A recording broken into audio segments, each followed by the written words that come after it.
A little after, so you.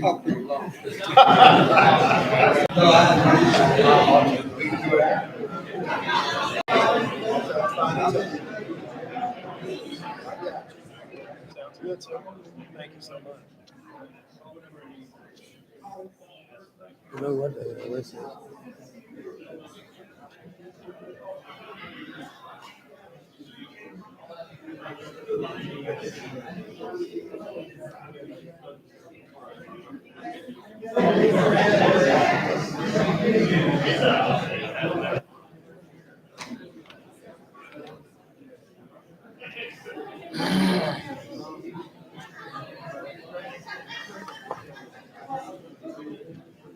Let's see.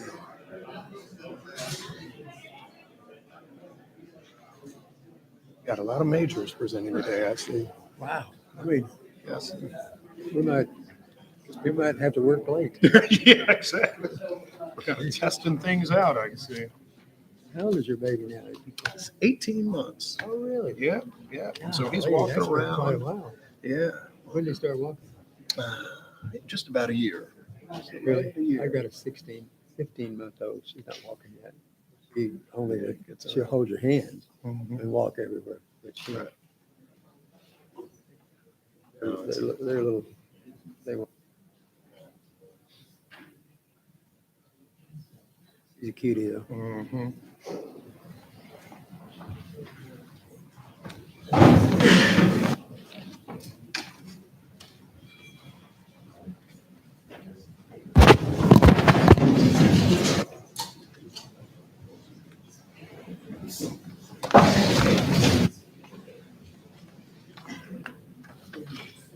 Right. So where's my agenda? Well, I'm looking for my phone. Cool. Is there more than? I don't know that. I don't see one down there. Oh, here it is. Back, so it looks like I took yours. I suspected as much.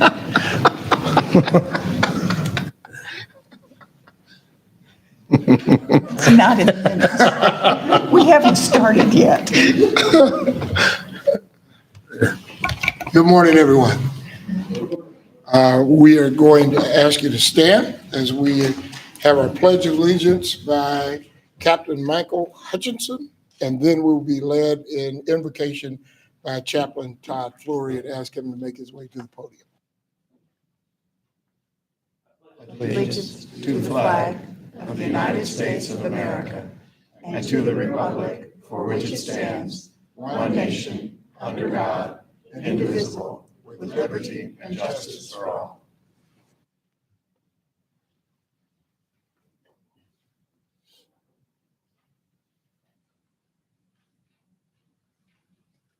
Good morning, everybody. morning. My name's Todd Fleury, and I serve as the associate pastor at Evangel Church. Just want to say thank you for the invite. It's nice to see some familiar faces and then also meet some new people.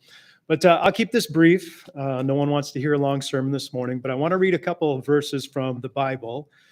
And I would like to ask you to listen to them in the light of the responsibilities that you have to lead, to serve, and make decisions that will in turn benefit our city. All of these verses, they deal with the nature of wisdom, and all of us could use more of that. So Proverbs chapter 2, these verses are written as if they were spoken by the person named Wisdom. There's 10 verses. I'll go through them quickly, and then we'll close in prayer. But it says, "My son or daughter, if you accept my words and store up my commands within you, turning your ear to wisdom and applying your heart to understanding. Indeed, if you call out for insight and you cry aloud for understanding, and if you look for it as for silver and search for it as for hidden treasure, then you will understand the fear of the Lord and find the knowledge of God. For the Lord gives wisdom. From his mouth come knowledge and understanding. He holds success in store for the upright. He is a shield to those whose walk is blameless, for he guards the course of the just, and he protects the way of his faithful ones. Then you will understand what is right and just and fair, every good path. For wisdom will enter your hearts, and knowledge will be pleasant to your soul. Discretion will protect you, and understanding will guard you. So with that in mind, let's pray. Thanks, Lord, for these men and women that serve in this capacity. It really is no small task. And would what we read become evident and on display in the lives of those here today? So God, we humbly ask that you just give us wisdom, you would give us understanding, common sense, favor, and protection as these individuals lead. And on a personal note, Lord, I pray that you would bless them individually and the families that they represent. And we love you, and we pray these things in the strong and the able name of Jesus. Amen. Heather Hall has a presentation. Please come, Councilwoman Hall.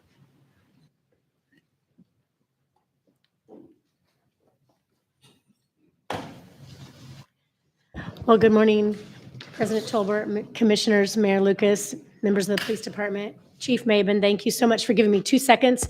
I'm not the council person designee today, so I'm just standing here as City Council Person Heather Hall, who I try to do this every time, but sometimes life has a way of getting in the way, like COVID and other kinds of crazy things that messed up our schedule. But normally, I try to bring a proclamation and acknowledge the gratitude that we on the 22nd floor have for our representation and our relationship between the City Council and the KCPD liaison, who you all connect with us every time.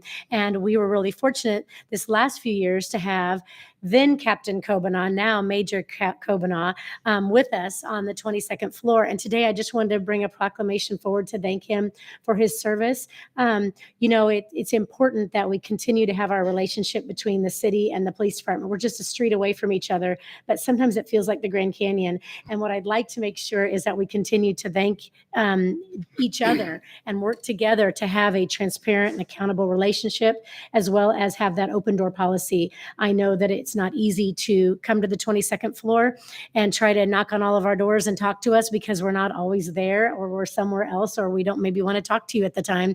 And so thank you for your selfless service and your sacrifice to the people of our city, both as a liaison with the city of Kansas City, but also in your work as a police officer and person who takes care of the people of Kansas City. So I'd like you to come forward and just accept this small token of gratitude.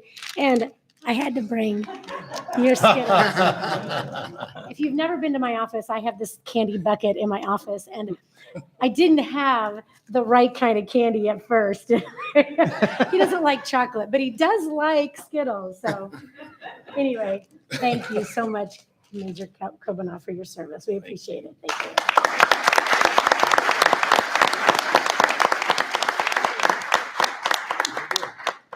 Thank you so much, President you. Tolbert, for letting me have a few moments.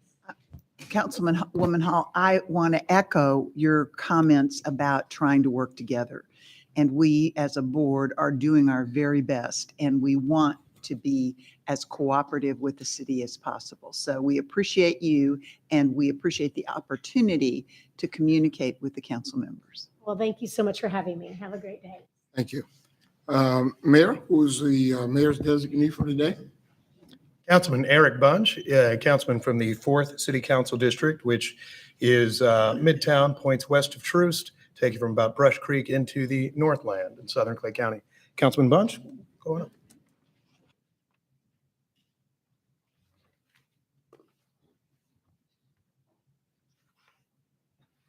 Thank you, Mr. Mayor, for having me today, and thank you to the Board of Police Commissioners for having me as well, and thank you all for the welcome here. And my name's Eric Bunch. I'm the 4th District City Council person. For those of you, see a lot of familiar faces in here. And as the mayor mentioned, the 4th District is rather expansive and interesting. Its people are as diverse as the neighborhoods. And I'm really proud to serve the 4th District. And as you may know, you're sitting in the 4th District right now.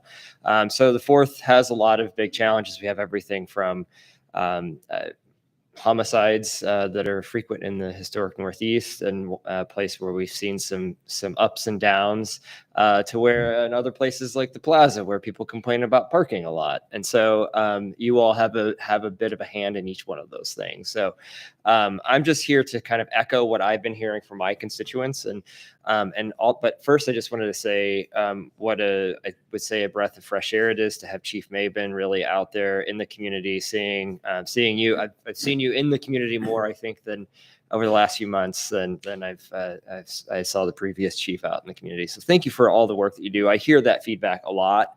That is something that I think is very positive, just to be seen and to know that that's a focus of yours and leading by example. So thank you so much. But I would also say that, if you just do a simple Google search and you'll see how much more cooperation there has been with the prosecutor, Gene Peters Baker, on things like diversion programs and just being a little bit more cooperative with sharing of evidence. And so I just want to thank you for that. And that's something that I'm hearing a lot. That's something that I'm seeing in the community. But a couple of things that continue to be of concern to the constituents of the 4th District. One, I'll be completely honest, is, and I think that this maybe is changing a bit, but one is I have a lot of people come to me not completely understanding how the chain of command works in the police department, and how I'm not necessarily responsible, but I am fortunate to have Captain Danny Graves frequently in our office and around. So I really feel like we've had a great relationship, and I really appreciate your work on the 22nd floor of City Hall and building rapport with my colleagues and me. It's been very helpful to have that kind of relationship. So thank you there.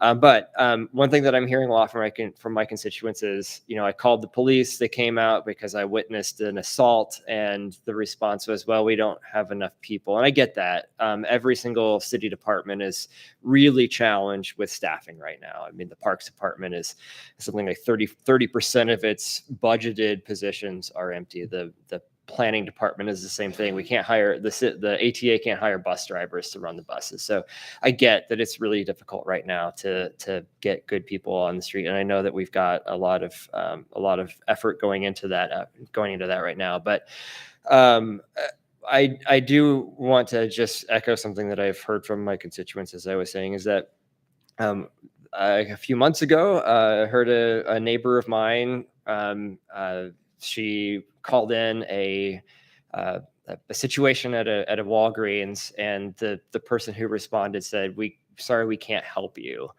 We don't have enough officers because the city council defunded you, or something of that nature. And I just wanted to mention that because I think it's important that we do work together, and that we do build relationships, and that we do have conversations about what is really holding us back, and to maybe have a different message trickling down. We know that simply was not true. And I do see that message maybe changing a bit, but I'm not gonna ask anyone to comment on current litigation or anything of that matter. But I do want to the gentleman who is in question in the news right now is a 4th District constituent, and his story is not too dissimilar from others that I've heard. That was a more extreme example, but we're hearing that message a lot. And I just wanted to make sure that we're on the same page here, and we're communicating, and that if I really just don't want to have constituents come to me and say, well, why did you defund the police, or why did you do this? Tell the police to do that. And I'm just here to say, can we make sure that we have a good relationship, and that my constituents feel as though they can call the police department and actually have a response, and not be told something that is a policy issue that maybe doesn't exist, or is just maybe a little inaccurate. So I just wanted to say that, and but go back and just say thank you for the progress that has been made over the last few months. And so I really appreciate building this relationship. The other, I did say parking. I know that my good old 4th District, we love to talk about parking, and parking enforcement is something that is problematic, especially as we enter the school season. Many schools are opening back up. Students are going back in, but it's not just parking. It's also traffic enforcement and making sure that our students are safe. My kids walk to school, and many others do as well. Many kids are waiting out at the school bus. So just looking out and making sure that our students who are arriving to school are arriving there safely and getting there safely, whether it be on the yellow school bus, in the parent's car, or walking. So just wanted to echo or just mention that as well, and also just talk a little bit about parking, because we can't go through a conversation in the city without some discussions around parking. But I'll leave it at that and just say thank you for allowing me the opportunity to speak here for a few minutes. And other than that, I'm not going to take up too much more time on your agenda. So thank you so much. And I'm not sure what the next, if I take questions or. We appreciate your openness to us and your support of the department. And we'll work to make sure that the messages that we send to the community are, we want the community to call us. We want the community to trust us. And we'll try not to have those kinds of comments that you're suggesting. Thank you. I appreciate that. And I think it is about trust building, and that's and having leaders in the department out there in the community building that trust is absolutely paramount. So I thank you for that focus. And Chief Maven said this earlier, but we don't want anyone to be unhappy with their interaction with the department. So when they're disappointed, we are too. So we'll work on that. Thank you. Thank you. Thank you. We have a presentation by Mr. Major Baisden, Chairman of the Board of the OK program. And he works with young men and has a proven program. So as we look for some of our community relationship building programs, I think this is one we can consider. Major Baisden. Thank you, President Tolbert. Thank you, Mayor, and the rest of you for having me. My name is Major Baisden. I am the national chairman of the OK program. The OK program is a 32-year-old organization whose focus is to empower Black males, both young and old, to improve their communities. And we really are a transformational program. And the bedrock of our program is partnership between communities and law enforcement. So I've got a short video I'm going to show, and then I'll tell you just a couple of things about us, and then I'll give you all a chance to ask some questions.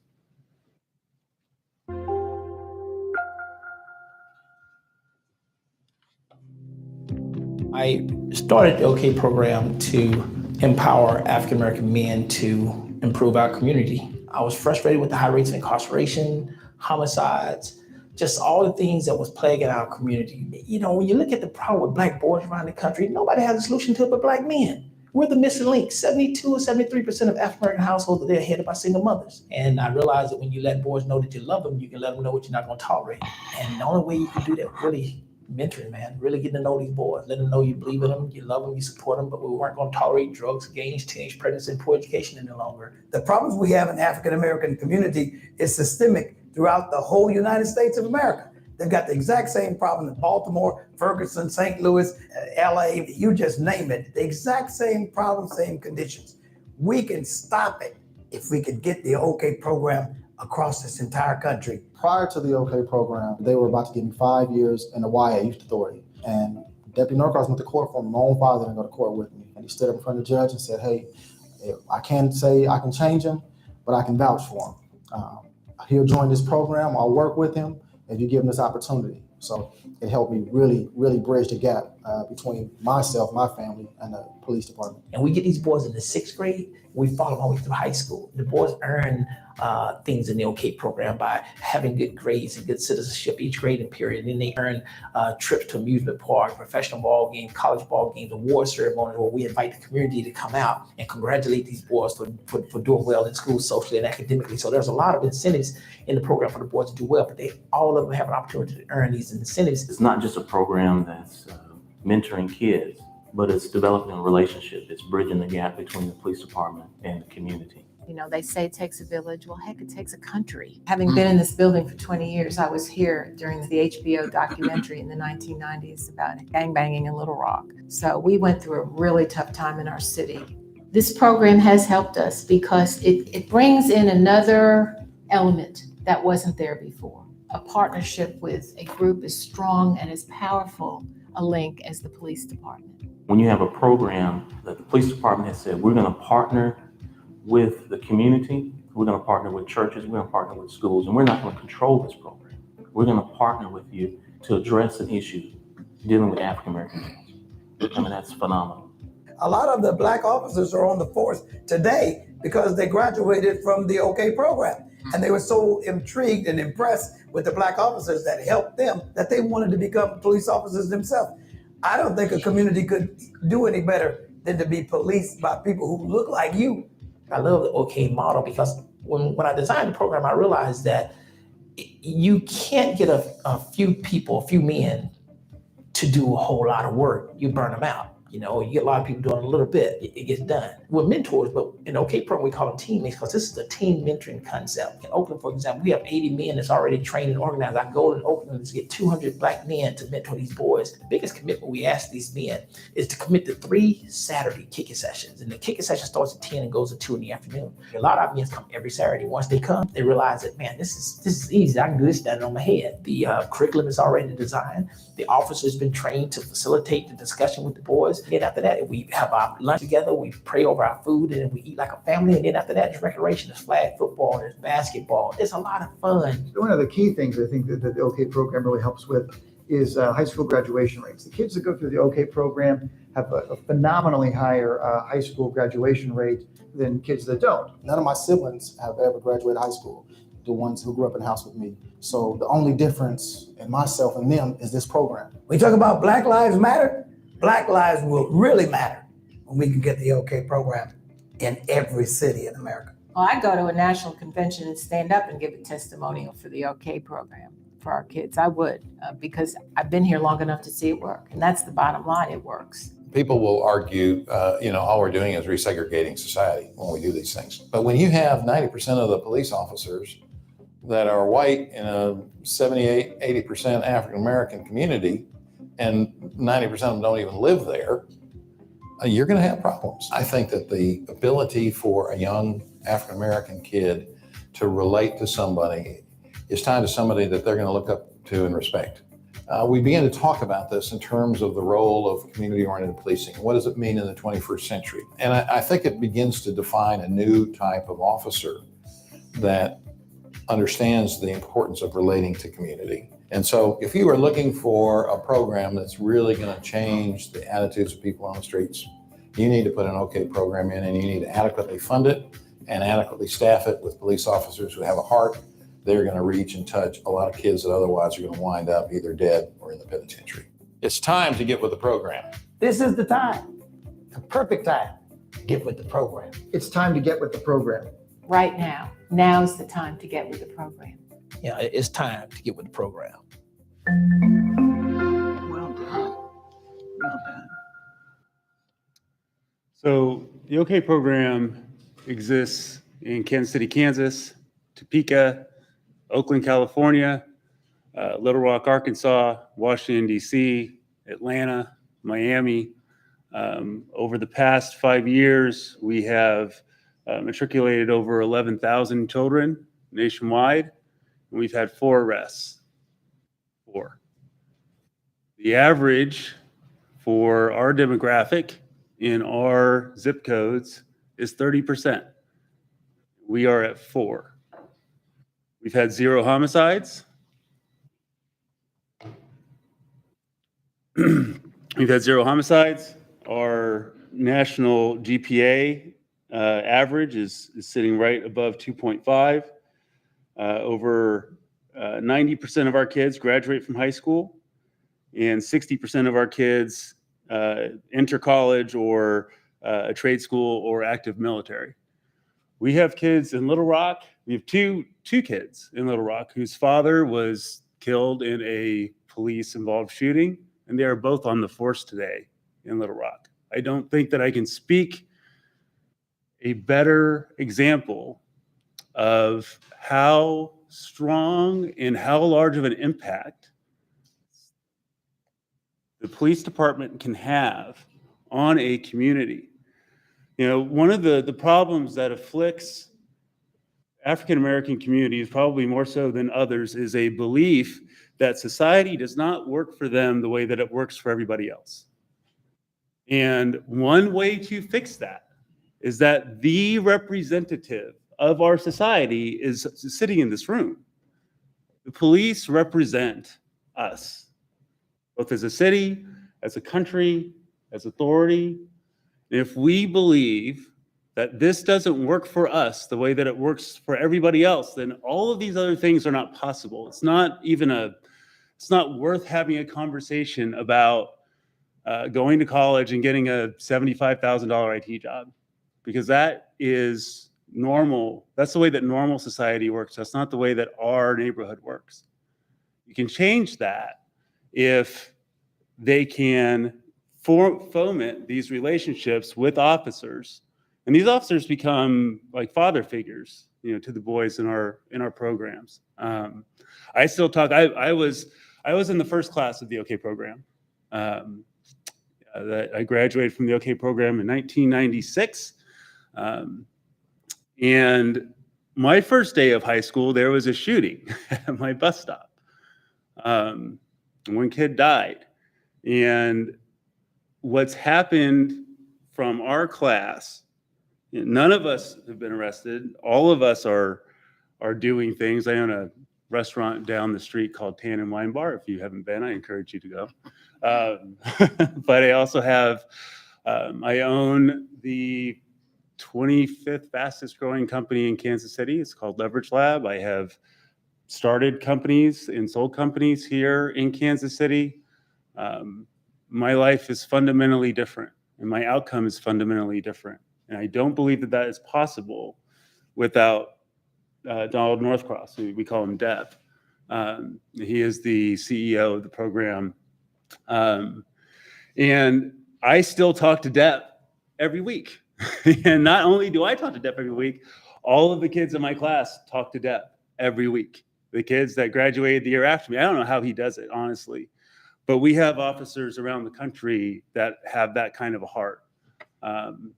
Because when they get that relationship with those kids, and those kids know they have an ally, a fair ally. If they're in the wrong, the officer will let them know.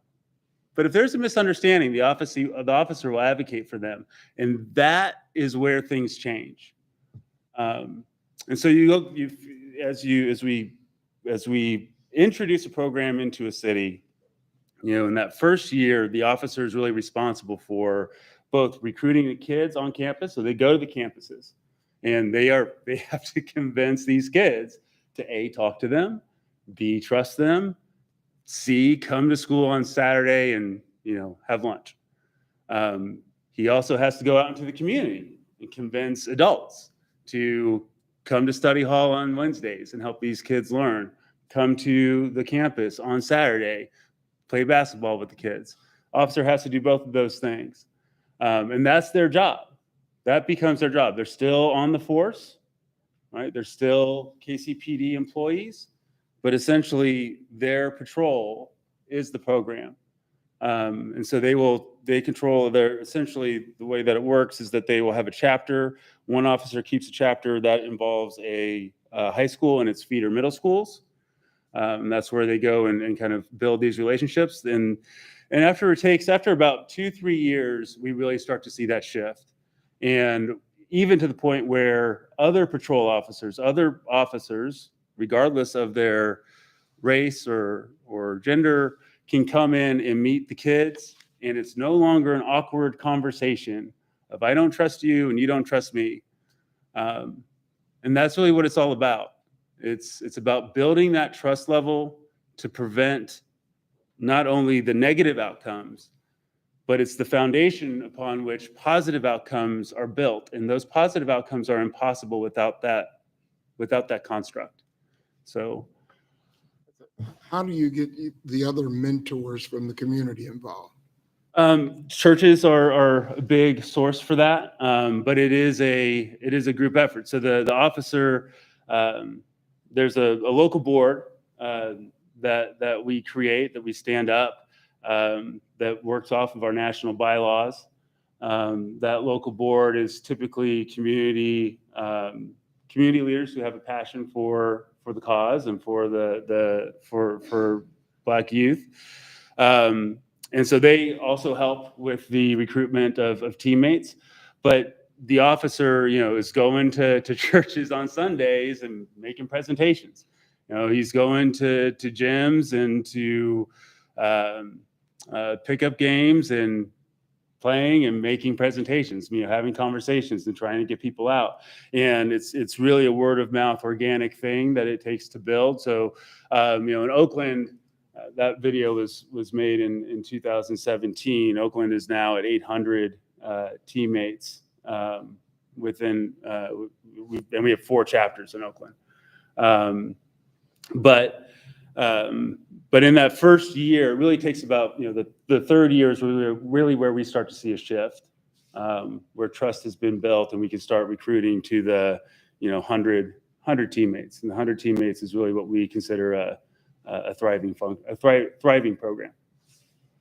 Where did you join the OK program? Sacramento, California.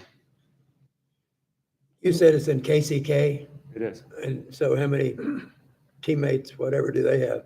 KCK has 120. There are, in the schools that we are in KCK, we have last year, we had 270 kids. And that program in KCK has been going how long now? That program was started in 2014. 3 years. Do you have to get some sort of an agreement with the school district to do this? Yeah, there's an MOU that we enact with both the police department and with the and with the school district. School district's never an issue. The school district knows they have a problem, and they're very excited to have us come in. The police department, usually the largest hurdles that we have to clear with the police department is that it is a very specific type of officer that's required to run a chapter, and so we really have to partner with the department to screen and select the officer, and then also to hold that officer accountable, because as in any profession, sometimes somebody can interview really, really well and then not exactly perform. And so when we have those types of situations, we need to be able to mitigate and replace an officer if need be. So quick question, have any of these partnered with like the PAL programs that we currently run? Because here we're doing things for kids after school, but maybe some of those officers or something would be a good choice. I was just wondering if you guys have experimented with that. It is yes, we do. Well, I guess the best answer is kind of. So we've had better success with officers who have been involved with and run programs like that. However, they have to basically abdicate those positions to do the OK program. Because the OK program is a big job, because a kid can call you at midnight. A kid's mom can call you at midnight on a Saturday because somebody has gotten themselves into a situation, and our officers go and they de-escalate. So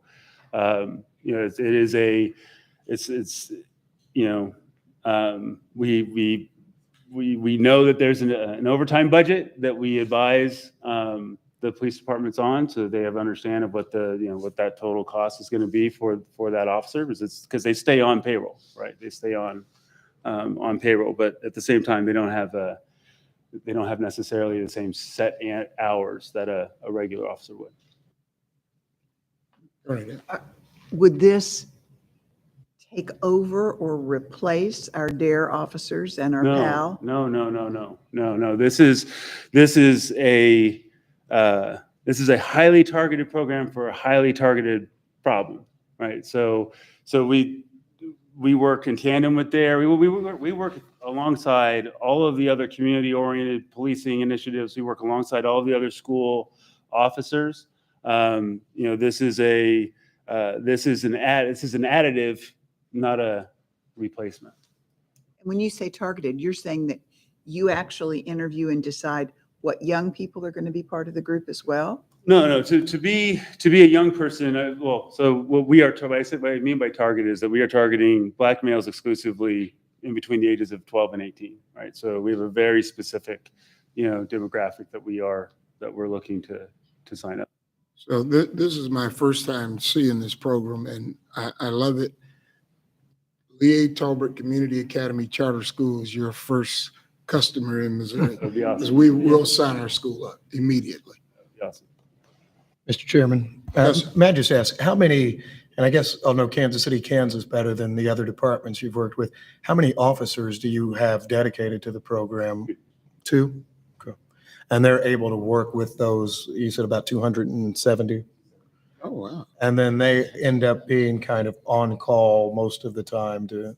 Yeah, so there's one officer who's dedicated, and there's another officer who is assigned. So he has an additional patrol, but he helps with the teammate recruitment. He goes to study hall. He goes to kick sessions, and again, study halls are every Wednesday, and those are obviously study related. And then kick sessions are Saturdays, where we talk about issues in the communities. We have guest speakers. Somebody's getting out of jail. Somebody just went to jail. There was a big fight. Those types of things are discussed and handled. We also bring in other officers from the force that aren't involved in the program, just so they can meet and get familiar with our kids, and the kids can meet and get familiar with them. It's a lot of things can happen when you break bread with each other. Chief, I want to ask you, first of all, are you familiar with this program? No, I wasn't familiar with Okay. the program either. And this is new to all of us, but I'd like for you or one of your designees, whoever the appropriate person would be, to work with Major. Is that your first name? That's our first name. Yeah. Okay, well, I was calling you like your Title, yeah. your title, like chief and Yeah, major. especially in I'm this sorry. audience. Well, would you find somebody to work with him and help us understand what our obligations would be and how we can do that? Obviously, we're going to the first school is the charter school, but we probably want to work with our public schools too. So if you do We're that, public school. I'm Charter sorry, school. you're right. I'm sorry. Yeah, I know better. And we want to be in the schools that have the biggest problem, because that's Right. where we can have the biggest impact. The school that I went to was not the school that I went to was one of the most infamous schools in Sacramento. It's no longer that way. The schools that we're at in Little Rock, same story. The schools that we're at in Oakland, same story. But when we went there, that was the school that you were most likely to have, a shooting, drug problems that were rampant. It was more of the police were there for enforcement as opposed to, serving, which is not the fault of the force. Oh, I understand. Fault of the condition. I understand, but I think we can identify those, but I want to understand how we would do that. I mean, you just heard somebody speak about the fact that we don't have enough officers, but this is an important thing that needs to be done. So if you'd work with the chief, and then maybe y'all can report back. So for the sake of time, because we've got a long agenda today, I appreciate you coming, Major Basin. And so, Chief, if you can have somebody give him direct contact, email, phone number, something where he can get into your office, because I know sometimes it's hard getting past the gatekeepers. So if you'll give Major those contacts. All right, we'll take care of it. All right, thank you. Appreciate it. Thank you very much. Thank you. Thank you. Thank you for your presentation. Department lobbyists, Mr. Andy Arnold.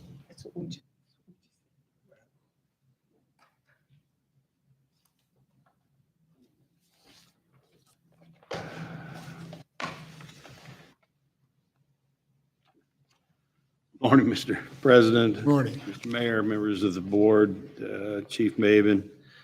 I passed out, or didn't pass out, I emailed up a copy of a report for this morning. Yes, we have Gives a it. basic, They printed it out, so we Good. have it. So we're halfway through the election cycle. We pretty well know what it's going to look like. It's going to be pretty much the makeup as it has been in the past as far as Democrats, Republicans. There were a number of open seats. Those are all filled. There's 89 House seats that have general, or 74 that have general elections. So we won't know exactly the makeup of the House by then. There will be new leadership in both the House and the Senate. It's anybody's guess who that will be at this time. They are usually very pro law enforcement. So I'm not anticipating any problem there. I talked to the chief of police about issues coming into the next session, and also to the gentlemen that are assigned to do what we do in Jefferson City. There are 3 issues that we have on here. One is pay. One deals with the change from the hold for 24 to 48 hours for violent offenders, and the other is the ongoing issue of body camera footage and what to do with it. I'll go through these very briefly. Currently, we have basically 4 sections of the law that deal with the pay structure, hiring structure: 84-420, 84-480, 84-510, and 84-560. They all deal in some way with either the ranks, how many ranks, what you can have, and what the pay is. And typically what we've done is about every 4 or 5 years, we've gone in and asked that the upper range of the ranges that are in statute be adjusted upward. We usually try to create a 10 to 15% cushion between the internal pay scale and the statutory pay scale. There is a thought that maybe we could eliminate the upper range and leave that up to the board by board resolution to allow the board to pass a resolution that basically says, here are the ranges for pay within appropriation of the city, obviously, of course. The issue we get into with the chief's pay is we did not adjust that in 2018. You just hired a new chief of police. There was, I think, $49,000 worth of movement between the upper end of the bracket and where he was. And so we didn't adjust that. We did adjust all the other ranks. The issue comes down to the other ranks are now within 5% of the internal bracket and the statutory bracket. So we have to make an adjustment, and we either have to make it in the coming session or the session after that. We did ask, I talked to by email by a couple board members about trying to get in a special session call. The governor did not believe that he wanted to put that in a special session call. He's limited it to tax reductions and an agricultural bill, which he vetoed because it didn't have a long enough startup period. So the issue there is going to be the earliest, unless we can get an emergency clause, the earliest we can adjust these pay raises would be August of next year, because that's when everything goes into effect. Unless we can get an emergency clause, which, depending on how it hits, depending on that makeup again, you've got to get 2/3 vote to get an emergency clause, which means it goes into effect when the governor signs it. So our recommendation is, on the pay issue is to either A, adjust the upper limits of the ranges as we've done in the past, or B, allow the board, pass legislation that allows the board to, by resolution, establish pay ranges and steps within the department. The city obviously has something to do with this, because in the past, what we've always done is gone to the city and we've said, hey, we need to do this to get the adjustments. And the city has never, ever not said, yes, we will support you on this in the legislature. So it's something that I have to bring up, because we've got the 510 ranks and we're there too. If we're going to do one, we might as well do them both. If we're going to do for the chief, because where we are with the chief, and I don't know who sent it to me, maybe it was Chief Maben or one of the other officers, sent me the basically salary ranges by agencies in the Midwest. And at 189 and change, basically, you're probably $20,000 to $25,000 under what is being paid to similar jobs in other jurisdictions with this size, this diversity, this size of the city. So, it makes some sense to allow the board to set that salary or negotiate that salary, that compensation package for the chief of police. I bring up 510 because it covers all the other ranks, and you do have some bargaining units within those ranks that you're going to want to sit down with and discuss as to how we craft the legislation, because they may want a minimum salary still in statute. They may not.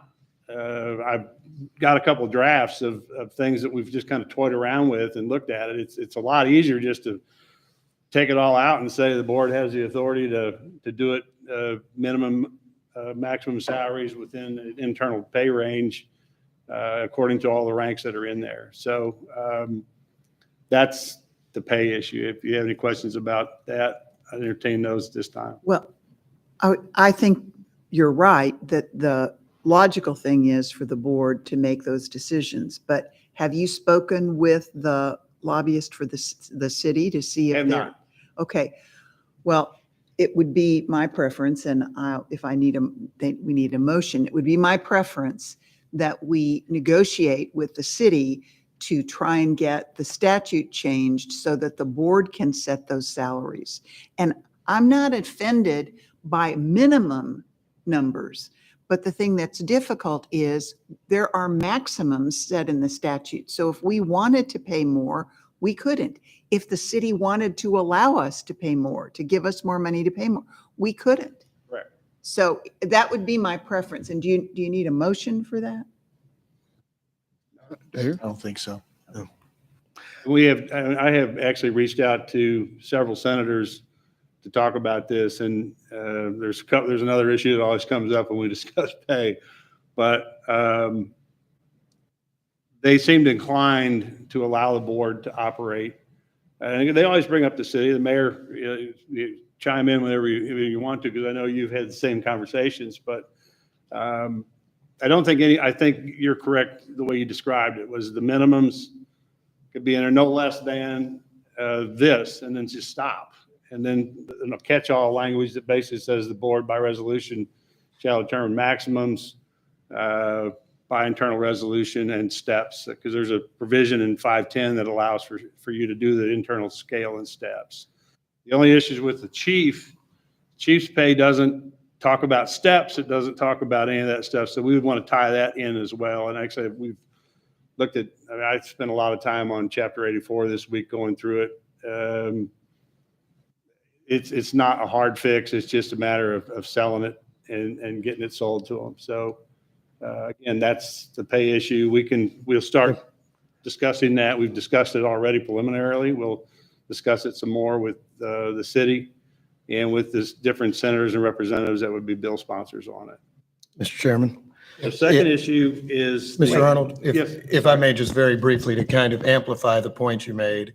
The way the city sets legislative priorities is not dissimilar from this board, which is we'll meet, we'll discuss them. That being said, on these 2 points where you say allow the board by resolution to establish the pay steps, either for the chief of police or by ranks, I would predict, and I have 2 city council members here, that would be something that, barring several people just being in an awful mood as it relates to the police department, that would have broad-based support. I think it is very clear, as Commissioner Dean noted, that it doesn't really make sense that the board isn't allowed to be able to set, negotiate, to try to work in the best interest for this department being competitive in salaries for all of those positions, particularly given the work that we have to do. So I always welcome you visiting with our lobbyists as well, but I would expect you could have city support on that request somewhat soon. And perhaps getting somewhat ahead of my skis or out in front of my skis. I had a conversation, as I think I told you, Mr. Arnold, with the governor, actually one this morning, but one a few weeks back on the same issue, and some folks in the state Senate, Republicans and Democrats. And my hope is that this is the sort of thing that has that rare bipartisan support in a broad-based way for what we could do better for folks in our department. So that's all I'll share there. But we will expect, to Commissioner Dean's point, when we release our priorities probably in the fall of this year at the city I would expect that would be one that we would like to join with. That's all I got. As far as the second issue on the agenda or on the items is the 24 to 48 hour hold. It's been brought to our attention, and this has been discussed in Mr. Arnold, committee. I think. Sorry. Yeah, I mean, you talked about, I mean, actually, we're kind of in an emergency situation at this point because we're trying to hire a new chief, and you just noted that we're way below market. And what would it take to have a passed on an emergency basis for change in the chief's salary? Or to give us the opportunity. Give us the opportunity to hire somebody. Yeah, the emergency clause, get it done fast. It'd just take a lot of pressure on leadership of the House and the Senate and say, hey, this is acute. This is something we need to do. Again, as the mayor pointed out, you do have, right now, there's a Republican-Democrat coalition kind of saying this is a priority, especially where the chief is involved. And so we may get, buy-in from them saying, yeah, let's get this done so we can get the best qualified candidate for the chief of police in the city of Kansas City. And pay is the issue. I mean, it frankly was somewhat of an issue the last time around. I remember having a conversation with one of the board members prior that had indicated that they wanted to go through and increase the chief's pay. And I don't know why we didn't, but we didn't. And so, yeah, what would it take? If the governor made it a priority, that would help. If I can get the Speaker of the House and the incoming pro tem, whoever that is, to make it a priority, we can line all the ducks up, basically. You get it done early enough. But again, even if we get it done early enough, if you get it done by the 1st of May, the governor has until the 15th of July to sign it. That's just the deadline on signing bills. So 15th of July, it would be technically under the clock would be the earliest. If we got it done really early in session, he could sign it within 15 days of it being done. So if we got it done very early, but to be very quite honest about it, it's going to be a hard lift. It's going to be a very heavy lift simply because we have 47 new House members that will be elected this time. We have 7 new senators. Most of them are in the House and understand the issue, frankly. So that's a very big plus. I'm not worried about the Senate so much. The House leadership is where we'll have to really work it hard. We don't know who the floor leader is going to be in the House yet. There are 2 gentlemen running. They're both from the western side of the state. So I assume they would have an interest in it for that job. And then in the Senate, we don't know who the majority leader is going to be at this point in time. So earliest, July 15th. Latest, August 28th. Unless we can work a miracle, which we can't, but it ain't easy sometimes. Any other questions? Thank you. Sir, I don't know if this is the point, but it's or the point for it, but can you just speak briefly on the conservative caucus's, I guess, retirement from being a conservative caucus? Because that does speak to the efficiency with which we might be able to do things. Simple question. Will it be easier to get things done next year? Or does it seem like there may be ongoing challenges with the personalities still there, with respect, knowing they can pull up this video? Depends on the leadership races in November. Got it. I just was notified they're going to meet November 15th through the 17th, which is the week after the election, or maybe 2 weeks after the election, and that's when they'll pick leadership. As it breaks down, there's 10 Democrats, there's 15 what you would consider moderates, and there's 9 folks that would have identified with the conservative caucus. That has been disbanded, so now there's 24 senators. There is tremendous jockeying going on right now within that Republican caucus for leadership positions, because there will be at least one position, the floor leader position, because we think the current floor leader, Senator Rowden, will try to move up to pro tem. And there will be a lot of jockeying to see who, does it all coalesce around him? Is there a group that still says, no, we don't like him? I don't know. Again, it's a hard question to answer. I do suspect because we don't have redistricting, because, you know, the issue, and I talked to Commissioner Kramer earlier, there were three issues, big issues it's the buzz issues within the Republican Party: CRT, Save Women's Sports, and Parents' Bill of Rights and Education. The three education-related issues that never made it to the floor as standalone bills. Most of those were voted out of committee but never brought in, and leadership didn't bring those bills in because of the upcoming elections and because they didn't want to. Some of the moderate Republicans didn't want to vote on them, is what the way it was depicted to us. That was like lighting a fuse. That was the really bone of contention. So the real issue will be in November if they get out and they discuss those issues, and you know, if that group of 9 or 10 or however say, yes, we want this issue brought to the floor. I don't want to face this issue in 2024 when I run for reelection. As you know, there was one incumbent that was defeated. He was very combative on those issues and saying that, you know, and he got defeated by somebody that was an unknown person. I mean, she just ran, and she ran on why did he not want to support these issues? And I don't know that he didn't support the issues. It's just they never came to the floor in the form to where he could vote for them. So,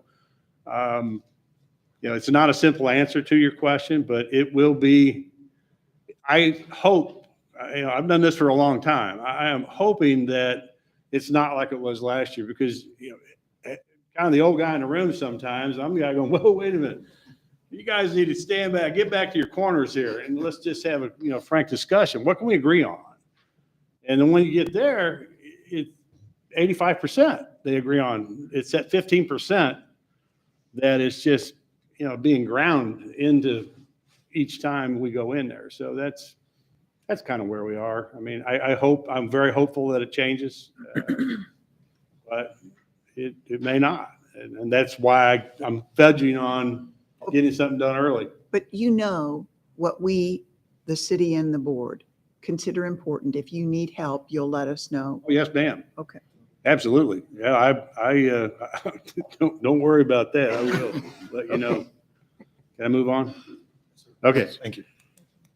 24 to 48 hour holds. This has been debated in committee several times. We started.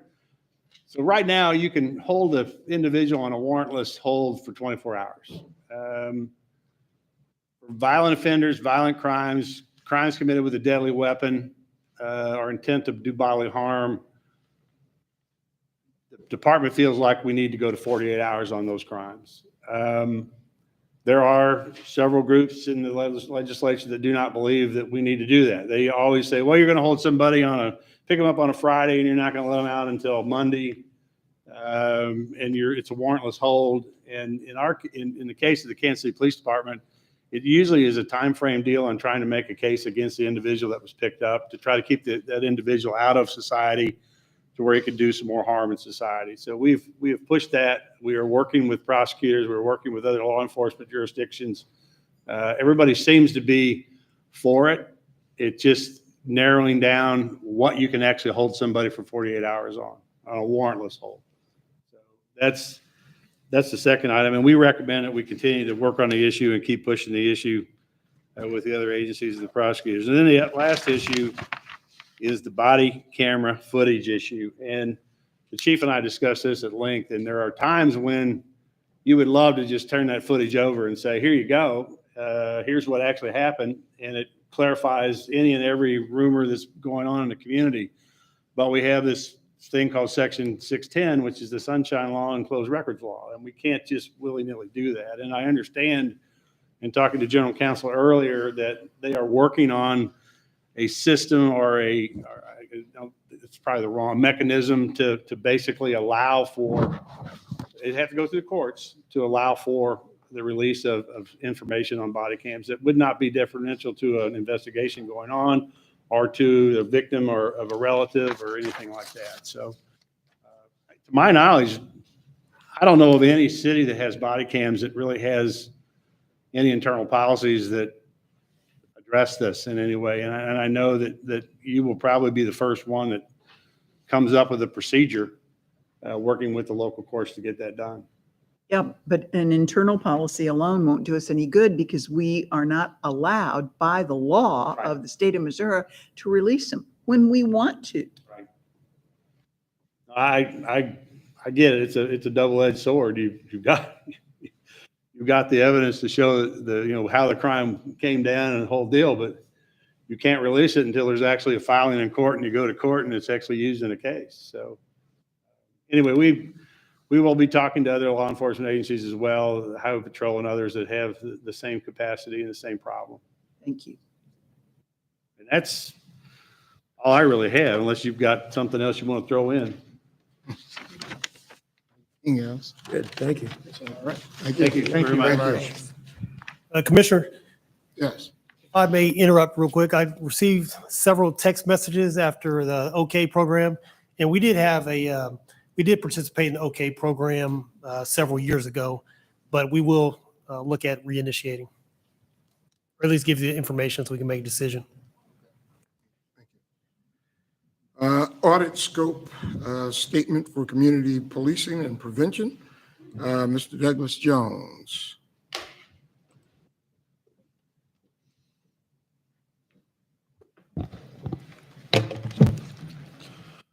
Good morning, Board President Tolbert, members of the Board of Police Commissioners, Doug Jones, City Auditor. I'm here to present our audit scope statement for the Community Policing and Prevention Fund audit. My presentation will outline why we're doing the audit objective, the work we will perform, and our anticipated release date. In March of this year, the City Council passed Ordinance 220216, creating the Community Policing and Prevention Fund and appropriating about $33.4 million to this fund for fiscal year 2023. The ordinance also establishes the City Council's expectations for the Police Department's expenditure of these monies in the 12 categories shown on this slide. Additionally, the ordinance directs the City Auditor to conduct an audit, quarterly audits of the Board of Police Commissioners and Police Department's efforts to use these funds in accordance with the City Council's expectations. As the first quarter of fiscal year 2023 has drawn to a close, we are here to tell you that we have initiated the audit. The Police Department is still in the process of identifying their expenditures for the first quarter related to this fund. Once their information is available, we will begin our audit work to determine whether the department spent the Community Policing and Prevention Fund as expected by the City Council during the quarter. Although we will be issuing quarterly audits on the status of this fund's expenditures, this will be our only scope statement presentation because each quarter's audit will essentially be the same. In the first quarter, we will verify the department began expending money from this fund and develop a method to track and report to the City Council. Additionally, we will select several spending categories, conduct work to verify activities within the fund were performed and meet the intent of the City Council. In subsequent quarters, we will choose different spending categories to verify. We anticipate releasing this audit in September of 2022. This concludes my presentation on the scope, and I'm happy to answer any questions you may have.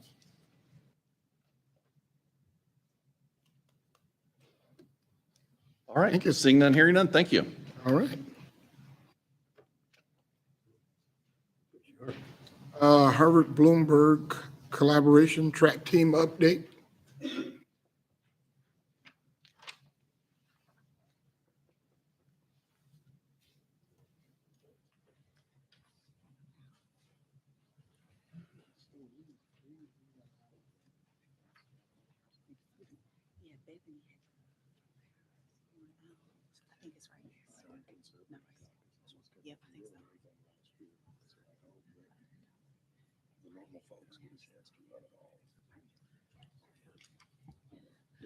Well, President Tolbert, Mayor Lucas, the commissioners, thank you for giving us some time this morning.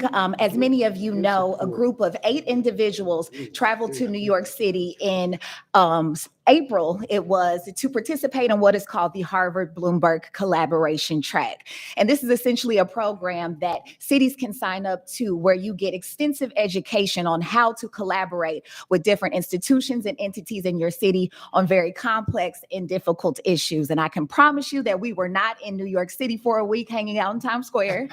We were doing very, very hard work, having very difficult discussions, and was able to land on a couple of action items that has really really started and invigorating some exciting work here in our city. And so I would like to start by introducing our team members.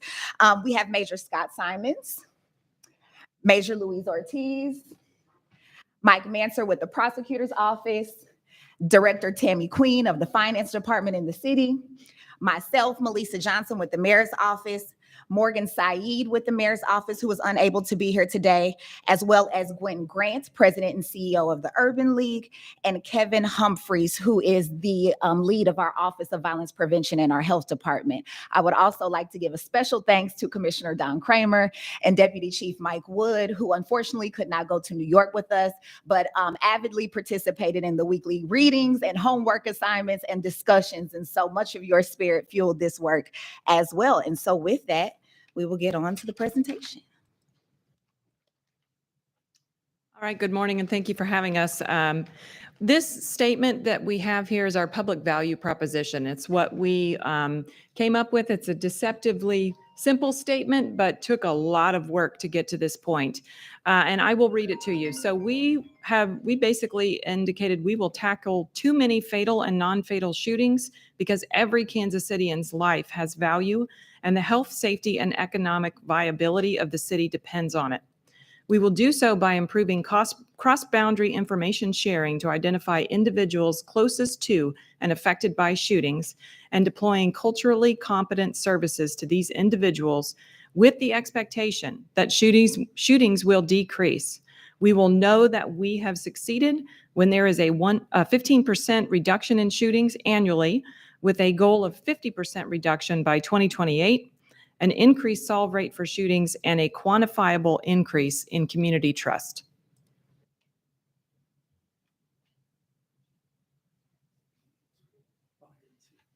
All right, there's a lot of information on this slide, but I think what's most important, if you just listen to that public value statement, is one, we are creating as broad a collaboration as we possibly can. So we have the usual suspects, so to speak, the police, the prosecutor's office, the mayor's office, kind of the institutional partners, but we want to be much broader than that. We want as many community partners and service agencies to be partnered in this.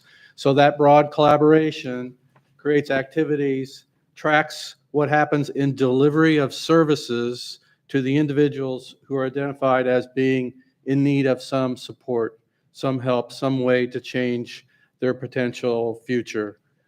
And that outcome is the outcome that we just read in the public value, the reduction in violence in our community.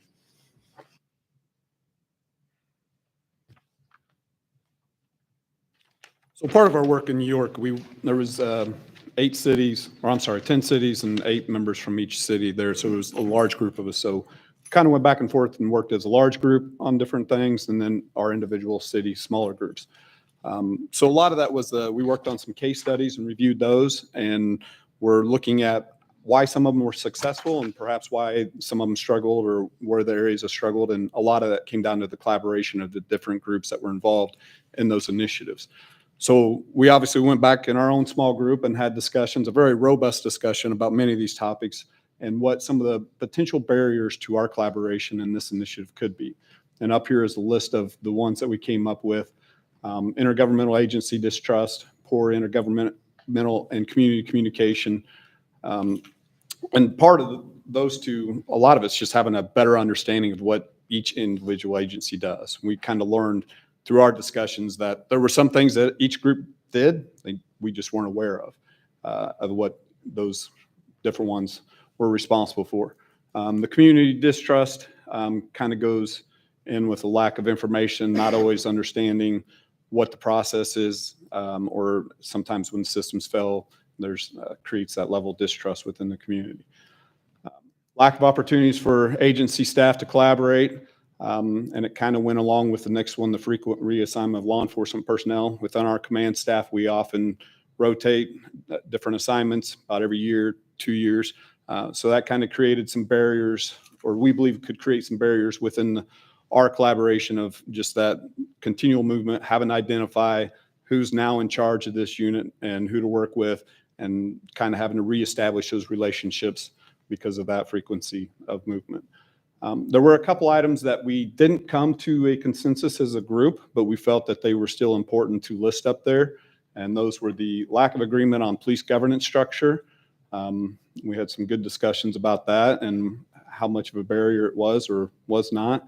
And then also the lack of adequate jail space. We had some good discussions about that and the barriers that could create. And then obviously the varying interpretations of data. Those always can create some differences on what the responsibility should be and outcomes.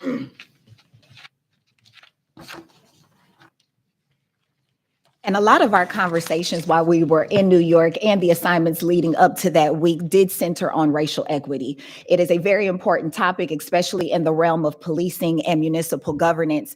And so this slide really speaks to how we have to consider racial equity in everything that we do. And to that end, the majority of our team members, including the chief and Mayor Lucas, will be going on a trip to Montgomery, Alabama at the end of October.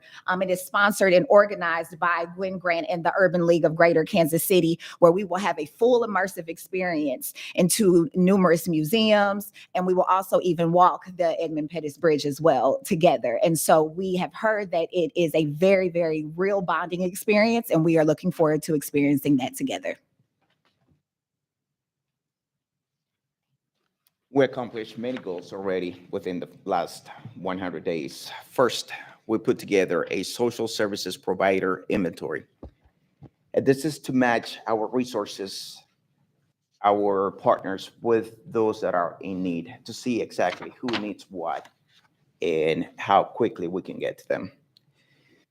We also develop a system that will allow KCPD and social services to share information.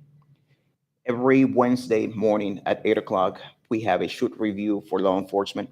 But immediately after that, I will meet with our partners to talk about some of the cases, some of those victims or witnesses, and to provide them with any resources or any help that they need. As a result of that meeting, we also organize a subcommittee where our partners will meet with the majority of our resources. This might be Matty Rhodes, anybody that will be out there. The purpose of that is to match those resources with the victims again, with the witnesses that need help. We also develop an intervention referral system.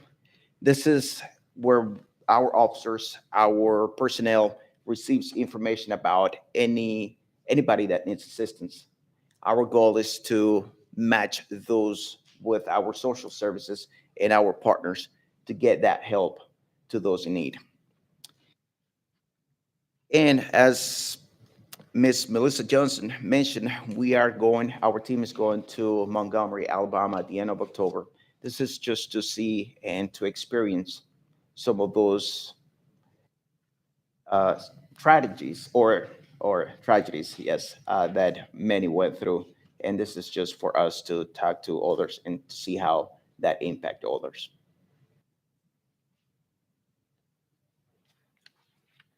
All righty. So I'm sure you all are wondering, what are we doing with all of the work and information that we have been able to compile since we started with the Harvard Bloomberg collaboration track? And the answer to that question is an organization or an initiative called Partners for Peace and our Violence Interruption Subcommittee. So essentially, Major Ortiz just walked you through how this is going to work every single Wednesday, because we know frequency keeps the energy high and keeps different organizations accountable. So on Wednesday at 8 a.m., shoot review happens. At that time, all of the non-fatal and fatal shootings that happened the week prior are discussed. At 11 a.m., Major Ortiz meets with myself, Mike Manser, Marcus Walker in the mayor's office, as well as Kevin Humphreys, and walks through each case and identifies victims or known associates of victims that may be in need of receiving social services to prevent future criminality, retaliation, and future criminal acts. We then meet with over 33 social service providers or organizations on Wednesday at 1 p.m. and we go name by name, identifying what each individual needs and which organization sitting around the table has the capacity to meet those needs. And we have organizations that offer services, everything from jobs training programs, food insecurity, affordable childcare, things that really get to the root causes of crime. And so our 1 p.m. Violence Interruption Subcommittee receives referrals from these 5 sources. 1, KCPD Shoot Review, as I just mentioned, our trauma hospitals, research and university health, KCPD Custom Outreach, or better known as Custom Notifications, Probation and Parole, and the Department of Corrections. We actually have social workers at the city that respond to the Department of Corrections and make contact with individuals that plan on relocating in the Kansas City area and really start facilitating and fostering that relationship before they return home so they have a clear path forward to success. I already spoke about how Wednesday is going to work. Again, every Wednesday, all day, we are working on violence interruption, figuring out who are those that are closest to and most affected by violence and offering them the help that they need. Also with research, hospital and university health, anytime a non-fatal shooting victim responds to either hospital, Aim for Peace, our violence interrupters at Aim for Peace are notified and they respond to take an assessment to see what a particular individual needs so we can discuss them at our Wednesday 1 p.m. meeting to figure out who can best serve them. Also, custom outreach and custom notifications. Chief Mabin and individuals from the prosecutor's office have already been responding to homes of individuals who are known to be involved in criminal activity. And this is another way we will be able to workshop their names and figure out how to best meet their needs. Probation and Parole. We have great relationships with a lot of the supervisors over at Probation and Parole. If they have a particular probationer that is experiencing some difficulty with complying with the terms of their supervision, they will alert us and allow us to wrap around that individual with adequate services as well. And I already talked about the Department of Corrections. And so how we will track the success and effectiveness of this initiative, which is a very wide cross-boundary collaboration, as I hope you can tell from the people that were serving on the team in New York. We are going to track the number of contacts made regardless of the referral source. For example, in 2021, our violence interrupters from Aim for Peace made 536 contacts and had 139 individuals agree to receive services. Of the individuals that agree, we are going to track the recidivism rates of those participants. We want to see if the services we are offering them are actually preventing them from any future crime or criminality. And then we will also provide quarterly reports to the Partners for Peace Governing Board, which Chief Mabin and the mayor currently sit on. And we would be happy to offer those reports to this body as well on a quarterly basis. And then we are also going to track the average length of engagement of a particular participant. We want to see kind of how long on average we really need to be offering an individual services to keep them on a positive path. And with that, we open the floor to any questions or comments. So this program is in effect now? Yes, it is. We actually had our first meeting last Wednesday at 1 p.m. and we were already able to assemble a response team to help a family of about 16 individuals. Can you all request to be on our November agenda to bring us back a report from your trip to Montgomery as well as an update as to some of the things that are happening? We would be happy to, President Talbert. Yeah, because I continue to tell people as I read, different articles, and they're saying, "What's the police department going to do? Where is Chief Mabin?" And I keep telling people it is a community challenge, and this involves community to help the community heal itself. And with programs like this and OK and some of the PAL and DARE, it all works together in a collaborative situation. So thank you. Any other questions? Yes. If I may, I just want to, first of all, thank you, all of you, for spending the time to be a part of this. Absolutely. And to just lay out how this would work. So hypothetical, Quentin's brother is shot. I don't have a brother, so it's a hypothetical. I am likely someone who might retaliate. And so that is first identified. Major Ortiz and his team, first of all, through their own research, but there's the 8 a.m. shoot review. This person was shot. These are potential associates. Major Ortiz then in the 11 or 11:30 a.m. meeting visits with you and others and says, perhaps this person needs one of a number of resources, or they're just mad. if they're just mad and have a propensity to commit violent acts, I assume the police department is the body that might follow up with said person? It depends. Well, that's what I'm doing that. So on the Okay. hypo, right,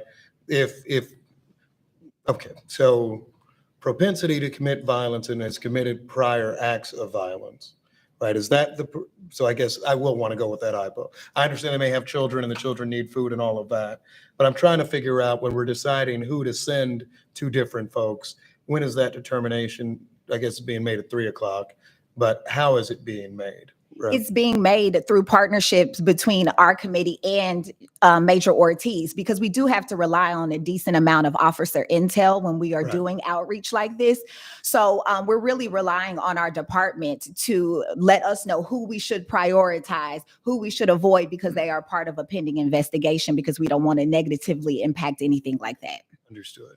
And so assuming then, in a way, they get past that point of won't jeopardize investigation or won't put contacting party at risk, then we work with our nonprofit community partners who you would then say, yeah, while he may be angry, this is somebody who lost his job or any number of other things, and that's where it is. Correct. And we found this group of nonprofits. Are these folks that are funded by Combat, or how did we? A good number of them are funded by Combat. Some also receive city funding as well through other mechanisms, but a lot of them do not and are simply just volunteering their time and their resources because, like President Talbert mentioned, this is a community problem and the community wants to take an active role. Thank you. So I just wanted to thank you because you have put in so much effort to everybody on this committee and so much work to making this work. And it was really eye-opening for me to see, it's easy to sit there and point fingers, but as President Tolbert said, it is a community thing and it's all about, working together, providing the services, the jail space, the holding people accountable, having enough officers. I mean, all of this plays such important, factors in this. And you guys with your personal time and services have really, really helped this, help continue and bring it to us. So thank you. And I know when I was on it too, we were talking about the 360 program that Omaha was doing and maybe incorporating some of that into this as well.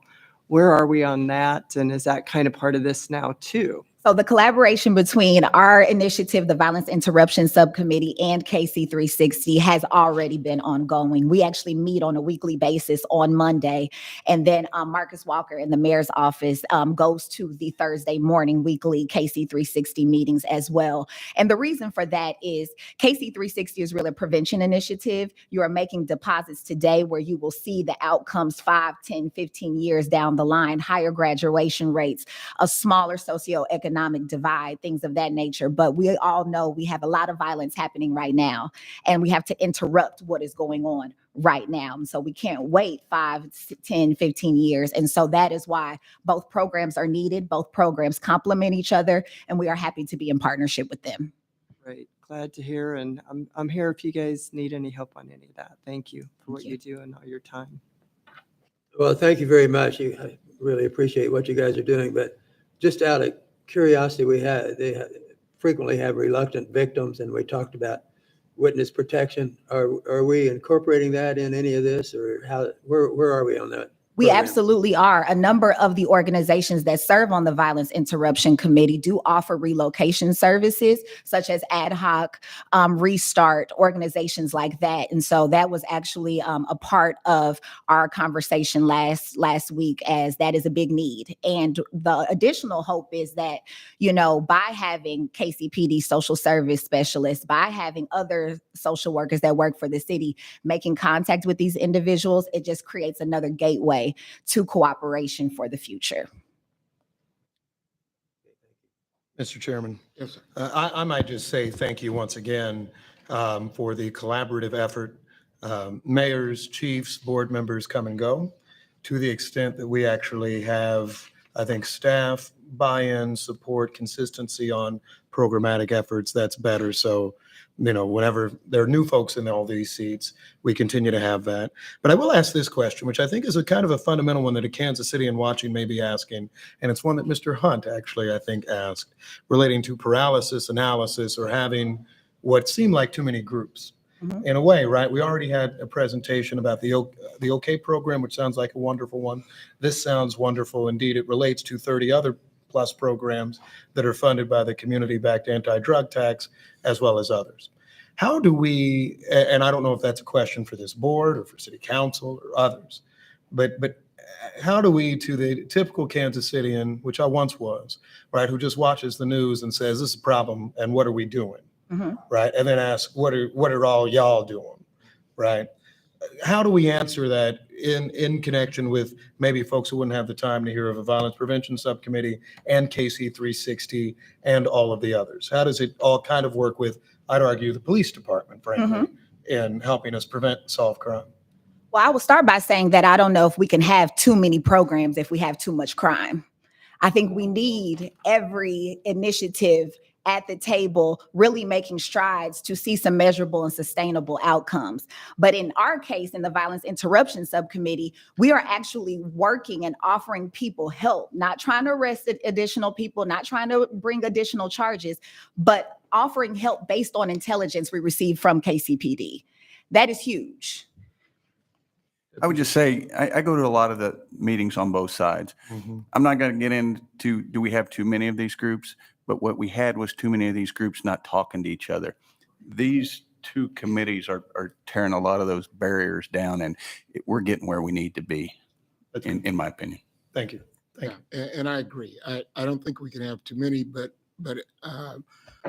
Deputy Chief Wood coordinating so that everybody knows what everybody's doing so that we make a greater impact. That's the key. Well, and I think the big part too was all the community services and nonprofits that you guys have brought into this that have been out there maybe not knowing how to get involved has been huge, because it's not a matter of people not wanting to, it's kind of not being guided or not knowing how, and you guys have put that all together. So great job. Thank you. I have a question. One of the things that was listed was jail space. What did you all determine, or what are you doing to figure out what to do about the jail space? I will defer to the major. Well, that's where the discussion got lively at some point, because there is some dispute on whether or not we need more jail space or we need more programming. I think it's a combination of both. And quite frankly, I kind of point to our municipal courts. Previously they have a lot of specialty courts and programs that they implement. They were at somewhere in the 70%, I don't know the exact percentage, compliance rate or completion rate in a lot of that programming. It has since dropped to somewhere in the 20 percentile since we have reached these issues with the jail that we have now and how we've contracted them out. So those were programs that people were completing and getting themselves in a better spot that we're no longer in that position. And that's because they don't have a threat of being in jail? That's my opinion.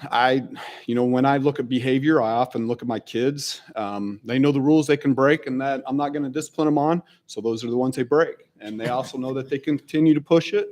And eventually, the hammer drops and it's like, okay, now you're really in trouble and because you did this, and they know there's some severe consequences.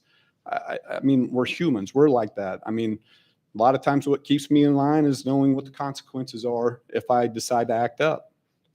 And so when there's not a place to hold someone accountable, when they don't complete that programming, there's no incentive for them to complete it. There's no consequence. So they just don't complete it and everything continues on for them.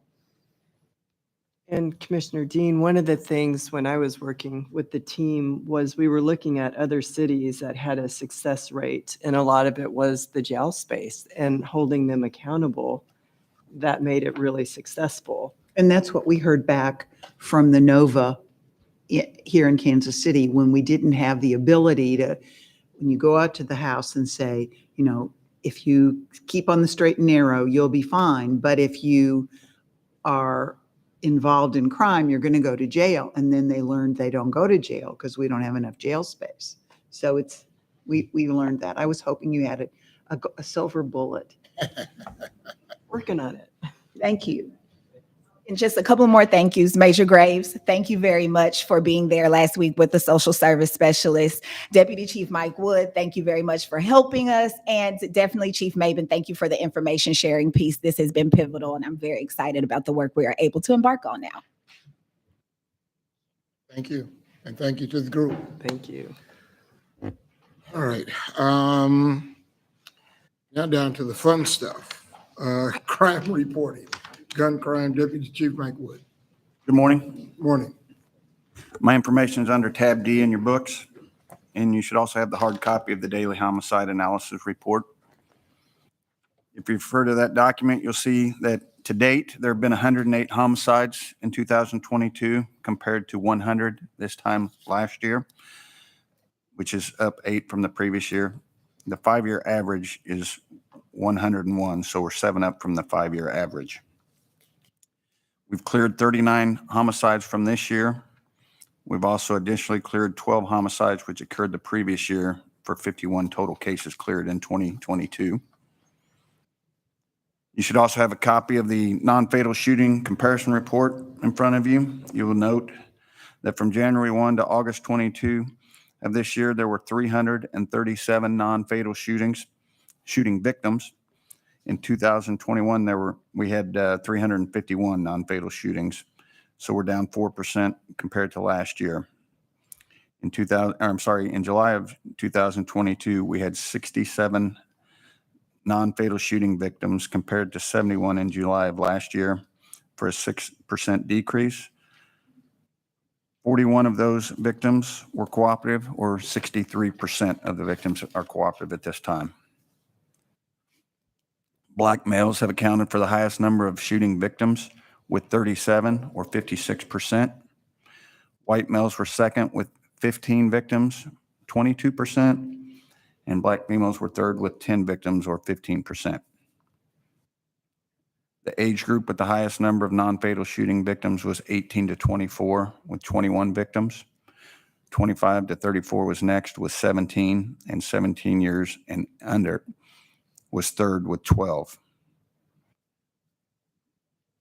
We have identified 11 suspects from those shootings in July.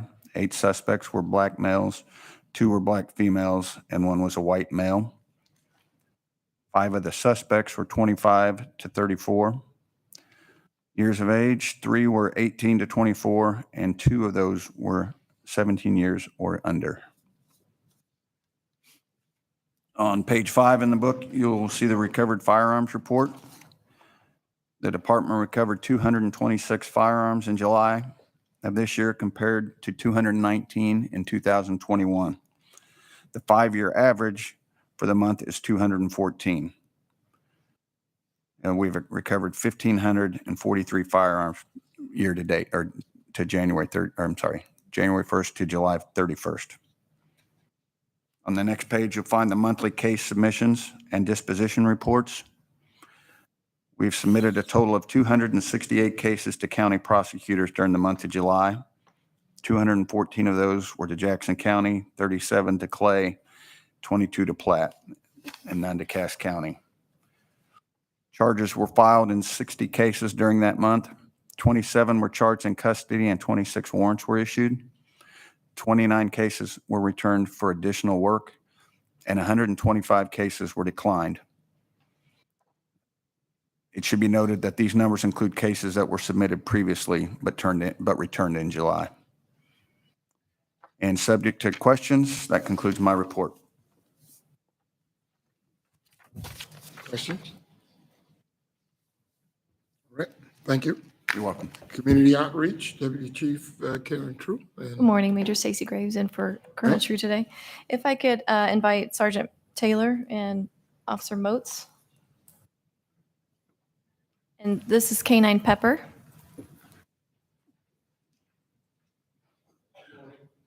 Morning.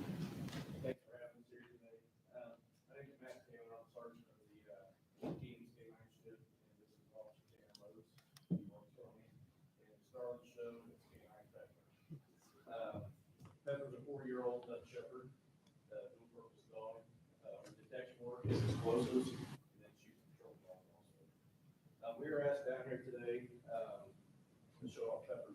that she has on. Approximately 6 months ago, Tanner and I did the Police Foundation dinner. And through that, there's a gracious donor who asked us about vests for our dogs. The vests that we had were over 25 years old and very heavy. And the dogs could only wear them for about 10 minutes during shift. Advancements made in these vests weigh about 3 pounds now. So by the time they go in service, they can wear them throughout their entire shift and be fully protected, just like the officers on the streets. Cover all their vital organs of the dog with level 3A protection. And through that program and through the help of the Police Foundation, we were able to get 12 vests donated to every dog in the community. So 12 each? And Pepper appreciates it, and so we have a canine unit and all the other dogs also. So this is a very valuable tool for the canines because they do go into some very dangerous situations. So if anybody has any questions or anything like that, I would be more than glad to answer them for you. No, that's great, because I was wondering about that. Yeah. How many, get shot or what happens to, so. Fortunately, we haven't lost a dog in a long time. I hope it stays that way. These dogs are really a part of our family. They spend 24 hours a day, 7 days a week with us. We probably see these dogs more than we see our actual family. So the bond between the handler and the dog is just, it's unbelievable. So Pepper's a great dog. She may not act like it right now, but she does love patrol work. Yeah. She's a good girl. So if anybody has any questions, I'll be more than happy to answer them for you or anything like that. But we just wanted to come down here today, show the best to you guys, and also thank the Police Foundation again for doing what they did for us. We really do appreciate it. And these vests stop all, they're not knife resistant, but they do stop all caliber things. So very, very important protocol. Thank you. Yes, thank you so much. And while not on patrol, Pepper is an avid swimmer, I found out. Oh. Oh, really? Uh-huh.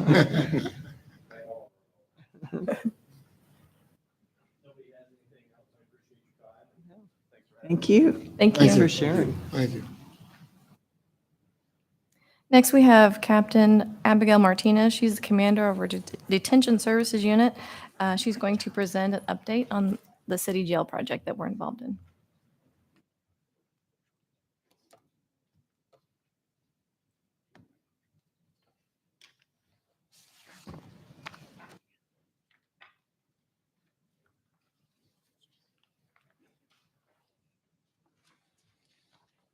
I gotta move closer because I'm short. I think it's been a while since I've presented for some of you from quality control, so I promise this won't be as long as those audits. I am Abby Martinez. I'm a captain in Detention Services now, and just wanted to give you some updates on what we have available for our officers here in the city and just some timely information. There's a lot of questions surrounding detention right now. So what's available for Kansas City? We have a secure detention area at each one of our division stations. However, because of our staffing shortages with detention officers, we are only able to staff 2 of our patrol stations. So currently we have Metro and East open for officers to bring arrests. And then we use Central and North Patrol as our juvenile processing facilities.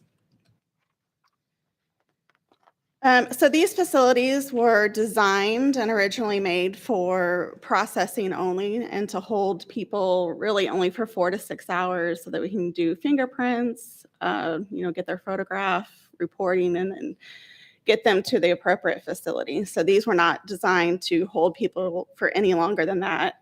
However, we've had to hold people for longer just because of crisis with moving them to city and state facilities. And then our juvenile processing, you can imagine there's very, very strict federal laws regarding the detainment and confinement of juvenile offenders, and we can only house them for 6 hours, and that's processing them until we get them to the correct facility or release them to their parents. So after the officer brings it into our facilities, they're pretty much done with the arrest and they don't see what happens next typically. But what happens next is depending on what level of charges the arrest has, and they'll either go to a municipal or a county facility. So for our municipal options, currently, the city does not own or operate a jail facility. They closed the one that they were operating in 2009, and that had 233 beds available. Since that time, they've had different contracts with county facilities, and currently the city has a contract with Vernon County, which is 90 minutes south of Kansas City, and that's for 70 beds, and Johnson County, which is 60 minutes east of Kansas City, and that has 35 beds. So out of the 105 beds that the city has contracted with these facilities, there's only 15 beds devoted to female arrests. The city's future plans are still under development, but the police department has had a seat at the table in all these planning meetings that the city has had. And currently, the ones that we have been invited to advise on or have a seat on the table, one plan includes a detention center that would have 310 beds, and this is a result of the consulting company's analysis of data. But they also want a community resource center on the same campus as a separate facility. And that type of facility, so the detention is, the typical just jail space that you would think of. With the community resource center, this would be a centralized locations for the courts programming, the rehabilitation classes, the electronic monitoring compliance, and then educational opportunities. They've also discussed having a 24-hour crisis drop-off facility in that same building. So there's just a lot of different things that they would like as re-entry to the community. And then there's separate proposals before the city for just more of a straight detention facility, and those proposals have ranged from 200 to 800 beds.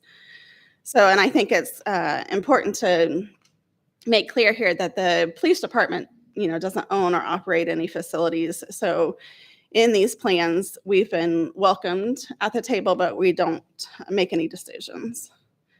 With Jackson County, we did have beds with them. That contract has since ended, but they also have future plans for a new facility, and we haven't been involved in those discussions. So I can just tell you what they've published on their website, and their numbers range from 1,200 to 1,300 beds for the future.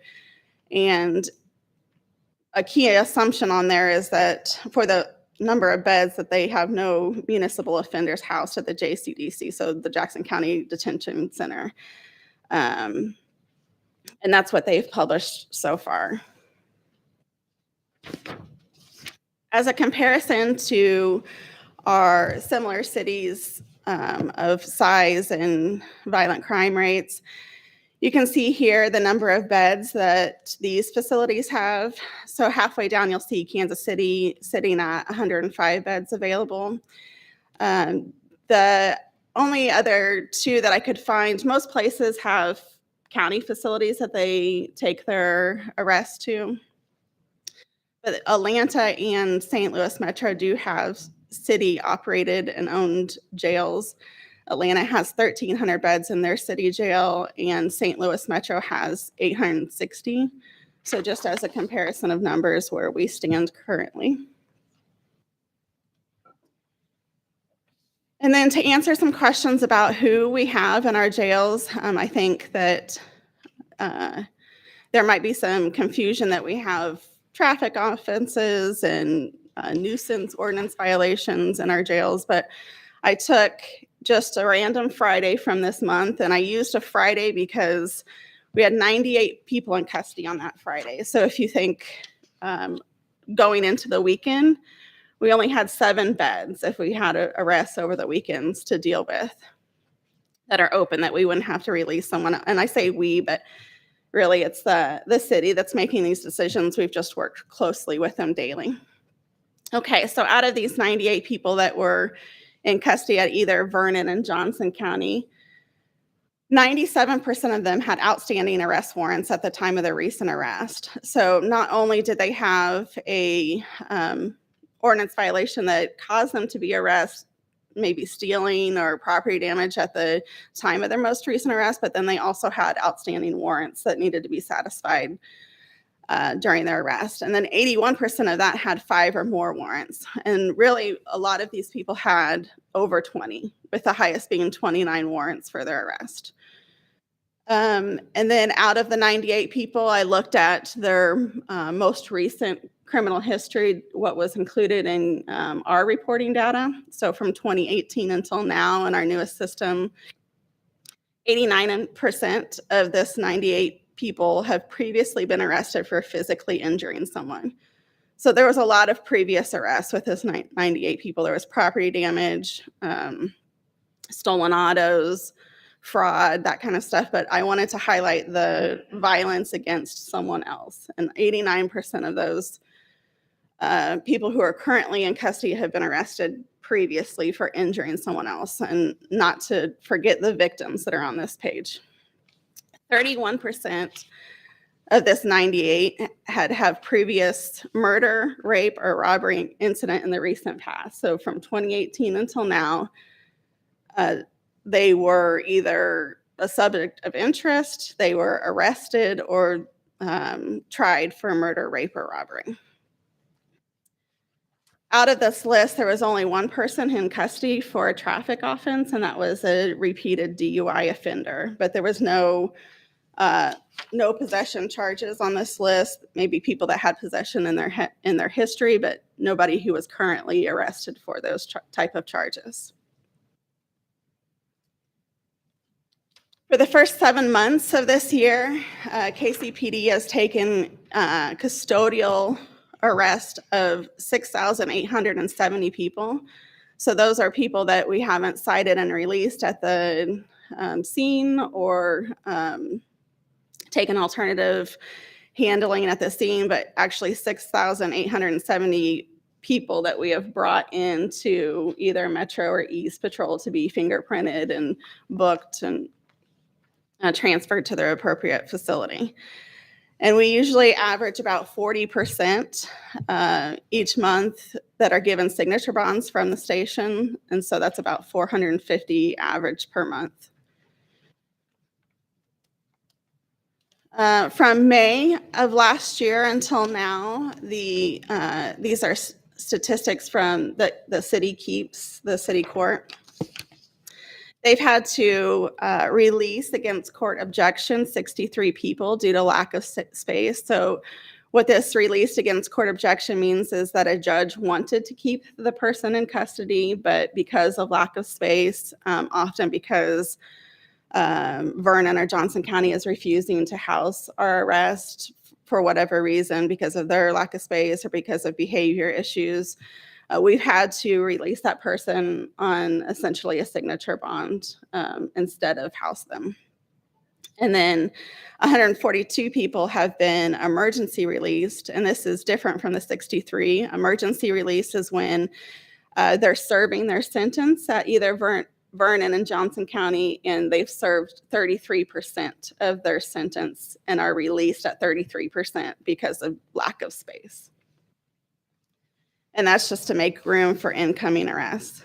So these numbers are, the affect the detention supervisor's decisions and the court administrator's decision, and kind of their lack of sleep at night on who to keep and who to let go. And it's constantly a juggling act with them. So I have questions here. I don't know. I don't have all the answers, because certainly the police department is just one piece of the whole criminal justice system that this affects. But I have pen and paper, and I'm happy to report back if I don't know the answer. Well, I think that we all know that we have a jail problem. As you said, the police don't own the jail, so it's the city and the county. So we have the mayor sitting here that we can ask questions. So Mayor, the MCI that closed in 2009, do you know anything about the history on that? Was it dilapidated or just outdated? Perhaps more than I would like. I mean, I think there are political decisions made over different times. I would say I wouldn't second guess it, but I always do. What I would suggest is the view of the city council at the time was that there could be a better arrangement with Jackson County. And there was negotiation and agreement with the characters who were involved in that at the time. I think probably the more foolish decision was demolishing the facility, which still sits, that's municipal land now that I believe we have some farming opportunities on it at this point, but that was much of the decision to get us caught up to how we get to the position where we are today. And Captain Martinez, feel free to correct me if I'm wrong. In the late 20-teens, the county started articulating its concerns with the city in terms of housing our inmates. If you recall, there were a number of different challenges over at the Jackson County Jail itself as well. Some of that, to use a casual phrase, I think the blame was placed on Kansas City inmates. At a certain point, we were then kicked out, which was an interesting policy choice, but that was when the city and the department then had inmates at the Heartland facility that's off of Truman Road near 71 Highway. That ended up being a fairly problematic facility as well. Folks walking out, I believe a few different violent incidents at issue. And so during that time, then we had, and I was on the city council at the time, we had a few more conversations about where people can go. I appreciate our partners in the more rural counties in Missouri who created an opportunity for us. Around that same time, and now we're getting to the 2019 timeframe, there was a discussion beginning at City Council about the need for a new detention facility. That has been a very long, first an RFP process, then a discussion. And to the extent we have a work product now, it is more a work product of a plan for what a new facility should contain, what it should be like. It, importantly, is not actually a work product for a new facility itself. That likely would be subject to yet another RFP process, as well as others. And so that's the city side. On the county side, and I think the captain summarized it well, and most of my information is also yielded from public sources, which, again, everybody gets to do things different ways. The county, of course, has at least voted on a few things. That's the 1,200-bed facility. Although I did have a conversation with a county legislator who suggested to me that that's not firm and final, although I think it's the position of the county executive and the sheriff that it is. Not my issue, nonetheless. But I think so they are at least closer to construction. The city has a lot of property around, so we certainly have properties at which these jails could be. That said, the county has purchased new property. I believe it has moved some persons who were residents on that property, and so they're moving. On the city jail conversation, if I were a betting man, I would say that we probably wouldn't get above the 310 that was estimated in the study before, in terms of what those comparisons look like. And that's, in so many words, he asked a short question. I think that's where we are now. I'm told at least, though, that there is bonding authority that the city has is sufficient to help support a jail project. And so the question of where funding comes from, that's actually the same situation that the county's in. So neither jurisdiction do you at least have a holdup of a public vote or something like that. So if the new jail was built by the county, what would happen to the jail that's downtown now? There has not been a determination yet on what would occur with the former jail facility. I believe the county does not have an interest in using that jail. We'll note that the old Jackson County Jail, which is on the top floors of the Jackson County Courthouse itself, has largely been mothballed in its storage space, among other things. I think, at least for now, that appears to be the plan for the old facility as well, or the current facility in use. Any other? Is 310 an adequate number for a city jail facility? Because looking at these statistics, it doesn't really appear that it is. I don't know that should be the final say from the police department what our opinion is, but you can see that how we compare to other cities of similar size and violent crime rate. And I would just say, as an example, when we run out of bed space, we're having to release people. And if you think about the victims in these situations, we're often forced to release domestic violence offenders. And I don't know that it's even with enough time for the victim to have a safe plan in place before the offender may return. So I'll just give you the comparison with that. I don't know a number that the police department has. A question I might have that's related to that.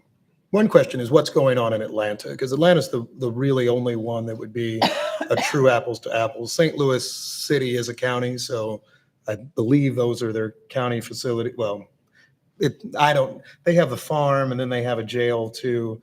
I don't need to get into St. Louis. I'm more interested in Atlanta. So Fulton County, Georgia, which Atlanta is in, do they have a jail too? Yeah, so they also have a jail with a similar bed size.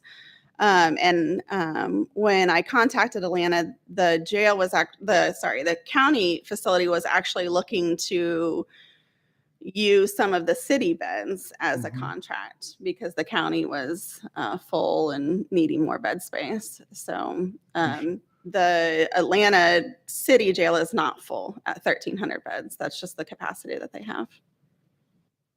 And how many beds do we have in the Jackson County Jail now? For state arrest or for municipal? Municipal, it's 0, right? 0, yes. For state arrest, it's 800 or? It's over 800 for the stated population, and then they have extra, for flex for individual beds. And can I ask a process question? And I promise I'll stop to my colleagues. How does someone, because it does seem like every time I see a presentation like this, we get some fairly serious folks in city detention. And I'm trying to understand, is that just a function of they just so happen to be caught with an ordinance violation alone? Is it a function of state prosecutors not electing to bring the more serious state charges? How do we get some of these characters in? I do think it's a combination of things. When people are being held at Jackson County, they may be held for state charges that they're released pre-trial, or they've satisfied their stay at Jackson County, but they still have warrants that need to be satisfied. So we do have that population that's shared between the county and the city jails. So it's the same population. It may be, violent felons that have now satisfied their state obligation, but they have city warrants. And then there is the occasion of it not rising to state prosecution standards, and so that it's kicked back down to a city level. And I don't know if I can. Because I'm a little concerned on for example, the domestic violence realm, right? Because we have very serious domestic violence incidents, but those end up being, in many cases, city charges alone. And I'm not prosecuting or ran for it, so I'm not trying to take anybody else's job, but would that be a situation where typically a state prosecutor is saying maybe we have proof issues or something else and we're not in this? It could be the difference of a few stitches. So, if you're at so many stitches, it's going to be city, and so, more than that, it's state. But either way, it's a, pretty violent contact between two people. And there's more to that. I would just say Jackson County, because of the lack of beds that they have, and the amount of cases that they do receive, they have to triage a lot. Some cases that rise to the state level by statute, they just don't have the time, the people, or the places. And so they try to defer some of those cases to the city, but again, the city doesn't have anywhere to put them either. So it's a catch-22. They're too busy, but we also don't have any place to take them in lieu of the county jail. If I might add, we worked on this years ago. If the number is 300 I mean, I don't think the police department makes that number if it's 300.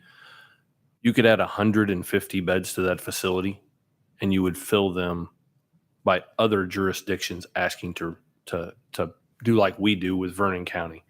When we worked on that project, we were going to have 3 pods, if you remember correctly. One entire pod was going to be other jurisdictions paying for that bed space, which paid for part of the facility for the city. So when we were asked to look at that project, it was not only how much is it going to cost, is there a way to help with that cost? And that was it. I think a big issue becomes is when you talk an in-game number. But if the city of Kansas City says that number is 315, then the beds above and beyond are for, I can tell you all the jurisdictions that called and asked when we thought we were going to build a facility by the city. We would like 15 beds, we would like 20 beds, and those are an income at all times for the city of Kansas City. I mean, that's not an income for the police department, but that'd be an income for the city. So I have not been in the jail meetings for years. I'm probably glad I'm not in those jail meetings anymore. But with that being said, I want to make sure that whoever is listening to that we think about that, not so much to say we want 1,000 beds to incarcerate people in Kansas City, but it's an opportunity to cut costs. So I just want to say this number is alarming because we have 105 beds, and as of today, we have 108 murders. Now, granted, those aren't all, closed, but I understand most of these go to county jails, but let's just say we had 110 murders that we needed to put somewhere. Where would they go? It's a triage system at the jail too. It's if a person awaiting trial for an aggravated assault as opposed to a homicide, then they got to release that person, release one to get the homicide suspect into Jackson County. The system's overflowing on a lot of different levels, in my opinion.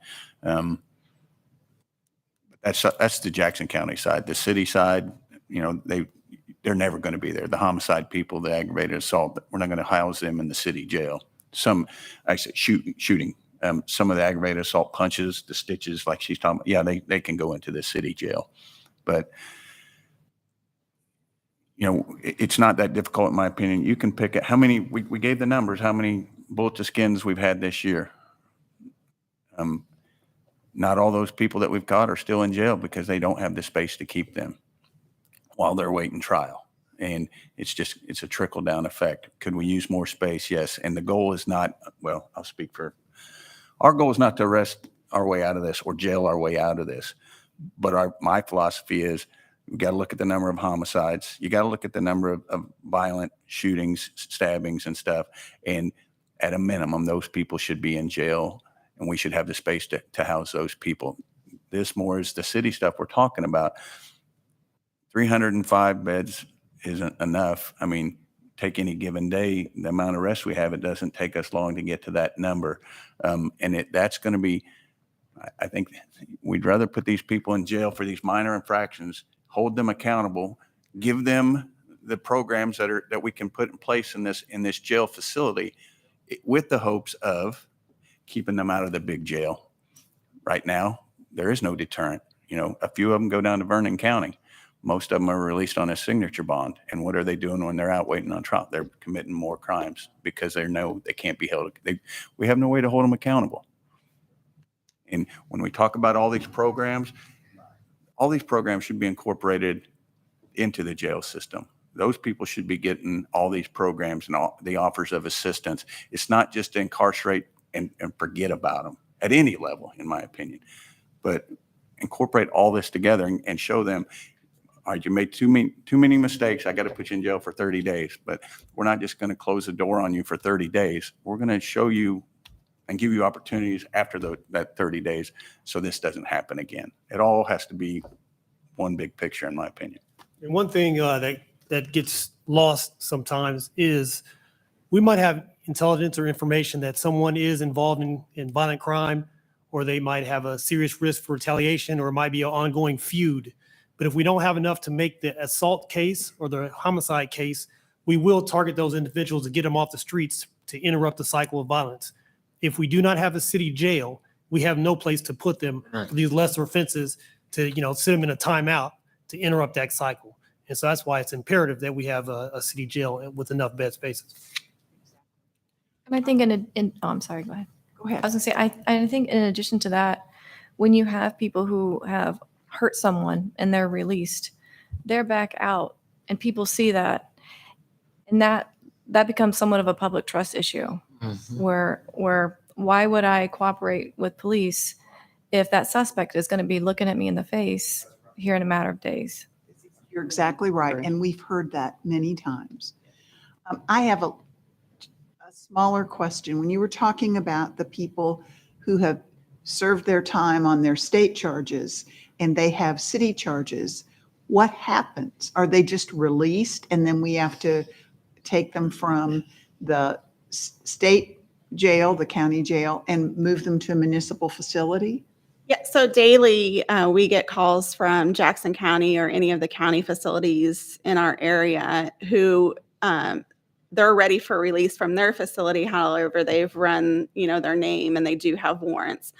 So we can decide daily on, are we going to get those warrants? Can they go ahead and release them, advise and release them on those warrants? And we go and pick them up from that facility before they're not released outside. And then we go pick them up, we pick them up straight from the facility and then transfer them to the city facilities. Okay. And the idea of this city, something in the slides talked about, my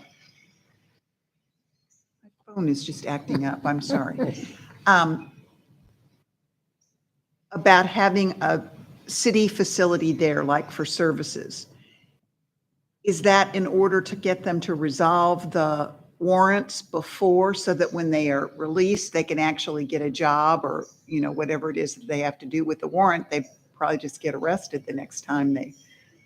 So there's different proposals from different, companies, architectures, that one would be just a straight jail facility, that the programming would still be able to go into, but the design of that facility is basically just to house people.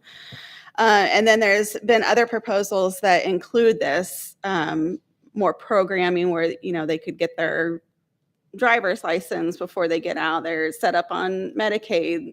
They have life skill programming with the full employment council that can come in. And then this building would also be a centralized location for them to return to all those services and continue with substance abuse, programs and stuff like that. But not to resolve their city warrants. So the jail would be a dual facility is what you're talking about, a rehabilitation center as well as a jail. Okay. All of that is encompassed in one building is the idea. That was the idea back then with the city council was we're not just going to build a jail. We need to have services. And that was years ago. And I frankly, as what he said, I personally agree that that's what we should do is have those services with the jail. The issue becomes getting, we talked about all the programs. I think someone said earlier, we have all these programs. There's an opportunity right there for individuals that are placed in the city jail to get those services. We have our court system next door has been, I think the stat that I heard today that's most concerning is what Major Simon says about we used to have veterans court, we had drug court, we had all these courts, and our court system has been recognized for that. Our municipal court has really been recognized for what they've done in specialty courts over the years because of how they've changed our city. If we were having 70% and we're down to 20, that's the biggest problem that I heard today. Because that's a difference changer in our community. So if we can have that system back, I think you'll see a tremendous change in what goes on with crime here. Because there's not a consequence for not participating in some of those diversion programs anymore. In addition to this rehabilitation center, there would also be assistance for mental health, detox, substance abuse. So if you're in there for like 180 days that I remember people being sentenced to when I would testify in municipal court, that's a good jumpstart for someone to get clean or get some things done and in order prior to being released back in, hopefully to be more successful and not experience more recidivism. So on your list of jails, Atlanta is a municipal jail, but Kansas City does not have one. Give us the definition of municipal jail. So a municipal jail would house offenders that go through the municipal court system. So they would be charged with city charges as opposed to a state charge where they would be housed at a county facility pre-trial and then, possibly transferred to a state prison after trial, after sentencing. So in the new facility, are they going to mix both municipal and you can't No. do that? Okay. I mean, we've had many chats, and I know Deputy Chief Niemeyer was part of a lot of it. It appears that it's the position of the county to not have our folks services, anything of that sort mixed. I think in some way that's somewhat of the view of the city. And so we are looking at somewhat two different solutions, perhaps in similar geographic space, but two very distinct facilities and populations. That's what Deputy Chief Niemeyer was saying. Have them there together, and they get, like, when they get out their state charges, they can move over here and take care of the municipal warrants or whatever. Yeah, if in a dream world, right, you'd have state facility, city facility, rehabilitation center that's there for everybody. Okay. And then they all get that same sort of service. Politics are just more difficult than that. Yes. And to speak to a couple of different things, one, that the city courts have not stopped their programming. Right. It's just super difficult for, when we're housing people 90 minutes away, 60 minutes away, we don't have mental health specialists or, substance abuse counselors to travel that each day. So they're meeting with people by Zoom, and it's just not as effective to capture that person while they're in custody or have that period of time where they're able to stabilize. So what I would love to see is, I know that we did invite City Council to this meeting today to hear this, and I don't see any of them here right now. But I would love to have this, maybe a special meeting with them, because I think that would be really important that we are working together on the same page and make a presentation just for them, because I just feel this is, very important and we need to. I might add an addendum. There's a bit of a concern, and I don't want to, kind of like the deputy chief was saying, nobody wants to throw everybody in jail. But when I look at some of the city county combos that seem to exist everywhere, 1,500 total beds in Kansas City / Jackson County, as compared to, let's say, Denver at 2,300, slightly higher population, but still, actually, Denver City is Denver City and county, I believe. So I don't know how that works exactly, but 2,300 beds compared to 1,500 gives me some concern that the scenario that Deputy Chief Wood was talking about continues to be something for us, even at 1,200 in the Jackson County facility. If you look at the National Institute of Corrections, who advises on how many beds to plan for, the steps that they advise on how to change programs or change procedures before you start getting up in numbers on your beds, the city's already completed. The city court is doing all the things that they would advise to do. The pre-trial, release, the programming, the electronic monitoring, the expedient trial or first appearance, those things are all happening, and we're still out of bed space. So, that's something to consider, that we've done all the things to reduce the number of people that are in bed space, but we still have a bed space problem. Is there a national recommendation from that type of organization on how many beds you need per, say, 100,000 people? I think that there probably is, and I can find that number for you. Well, and I know when we were looking at different cities where their murder rates were down and violent crime rates were down, that was one of the main things we were noting. Like in Tampa, Omaha, they had, lots of jail space. So I do know this 310 number came from analysis of our, not only the police department's data over, I think it was from 2015 to 2019, so over a period of 4 years, arrest data, and then also from the courts. But if you look at this time period, it was while we were already under stress. We didn't have a facility, so we're already changing our procedures and in crisis mode already. So I don't know that the data gives a clear picture of how we would operate normally. We had plenty of beds. Thank you for your report. Okay, thank you. Yes, thank you. Can I ask one question for a follow-up? Please. So 2 places are interesting to me on this list, Atlanta and Milwaukee. How does Milwaukee have so few? And what the heck is going on with them and their, you don't have to answer now. And then Atlanta the other way. And I think you kind of answered Atlanta, that they've theoretically kind of built something larger. So others are actually thinking of relying on them and other things, but they have the detention needs, at least for the city, taken care of, Fulton County calls, among other things. And I don't know how the heck Milwaukee's working, if it's a county and city facility, but that's. Yeah, so it's, without getting into a lot of details, a lot of, even these municipal or even like city police departments are not writing city charges. They're writing charges at a state level. So it'd be like at a Class C misdemeanor level for what we would use city charges. So it does get fuzzy when you start getting into the details, but Milwaukee was one that I just pulled from open source. I wasn't able to speak with anybody there. Thank you. So I would love to see a presentation on the safest cities and then what they're doing in their jail space. I will get that for you. Thank you. Thank you. All right. Thank you. I appreciate that discussion. I just got a quick slideshow and we'll keep it moving. Is this the social services piece? Social services, our supervisor was not able to make it this morning. I apologize. All right. So we'll just move right on into the patrol bureau report. This is a picture of our school resource officers involved in the Teens in Transition program, and we have a short little video for you.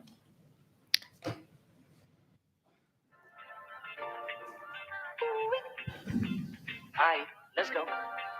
That's at the Kansas City Arts Tech building. Today's forecast, a lot of sunshine, blue skies, marine clouds. Just the perfect day to go outside and relax. That's your forecast. We'll be right back.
That was just a quick look at the recent graduation of Teens in Transition here last month.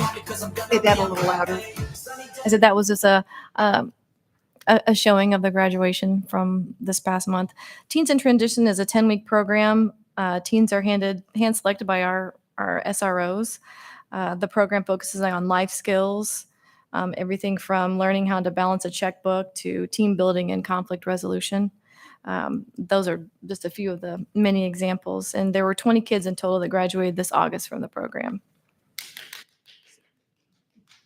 How long is the program?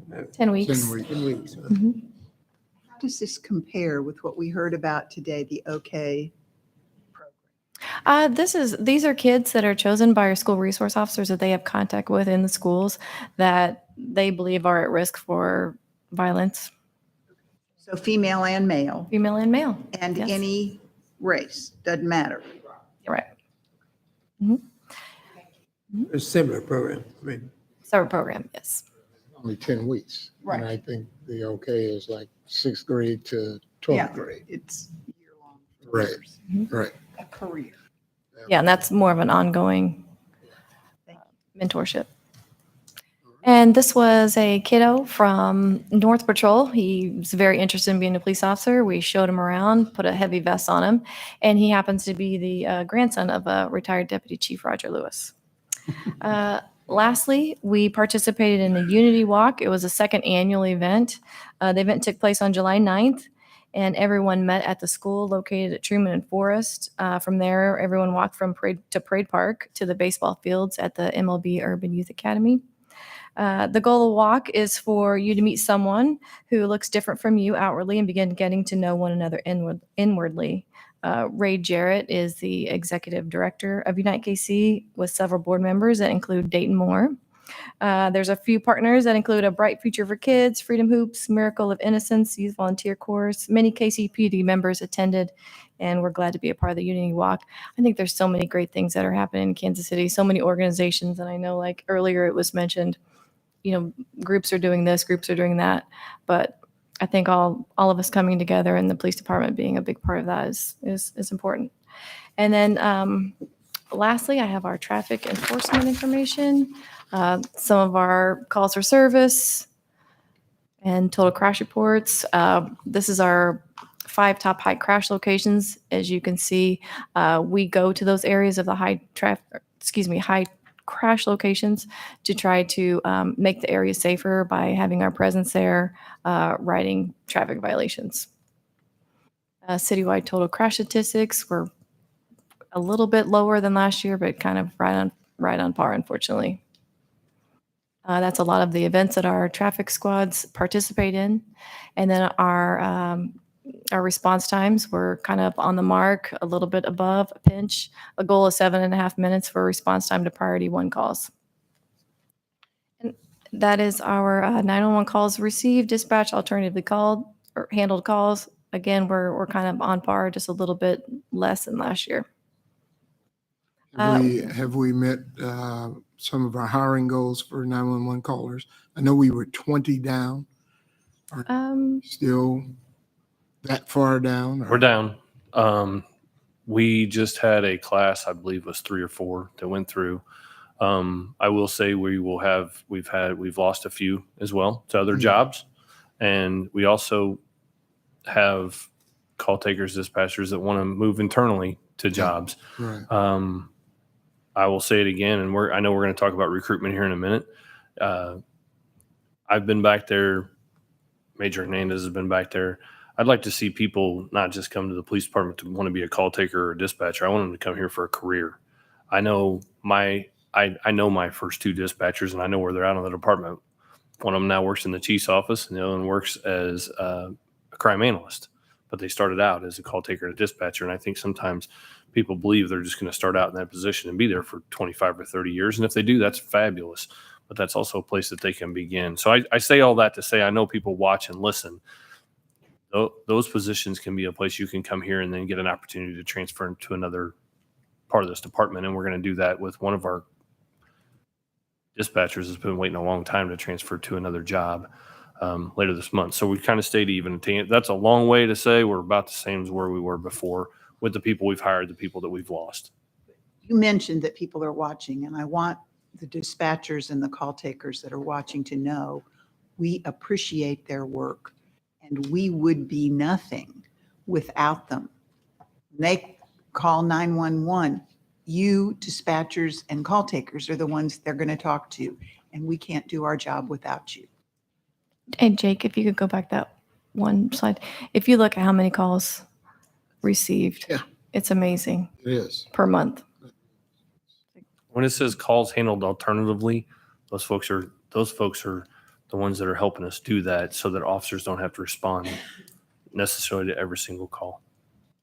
I just want to echo what Colonel Niemeyer said about coming here and it being a career. I actually started right here in the records unit over 25 years ago. So there is a lot of opportunities for a career here at KCPD.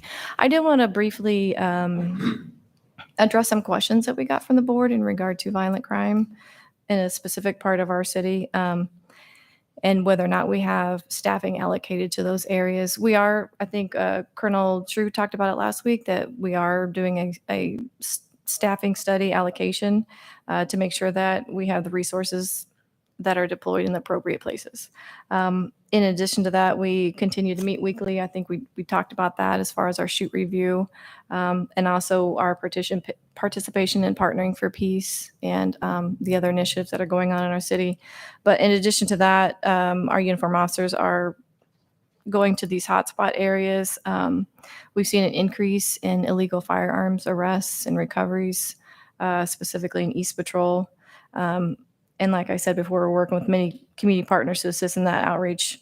And obviously, we're working with violent crimes and keeping a watchful eye on any hotspots or trends or patterns. So I saw something published recently about our ShotSpotter program.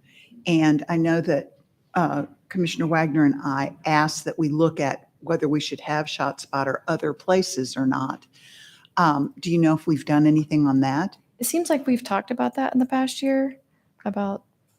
I'm not asking you to say where they are or No. where we're going to put them, but I want to know if we've done the analysis.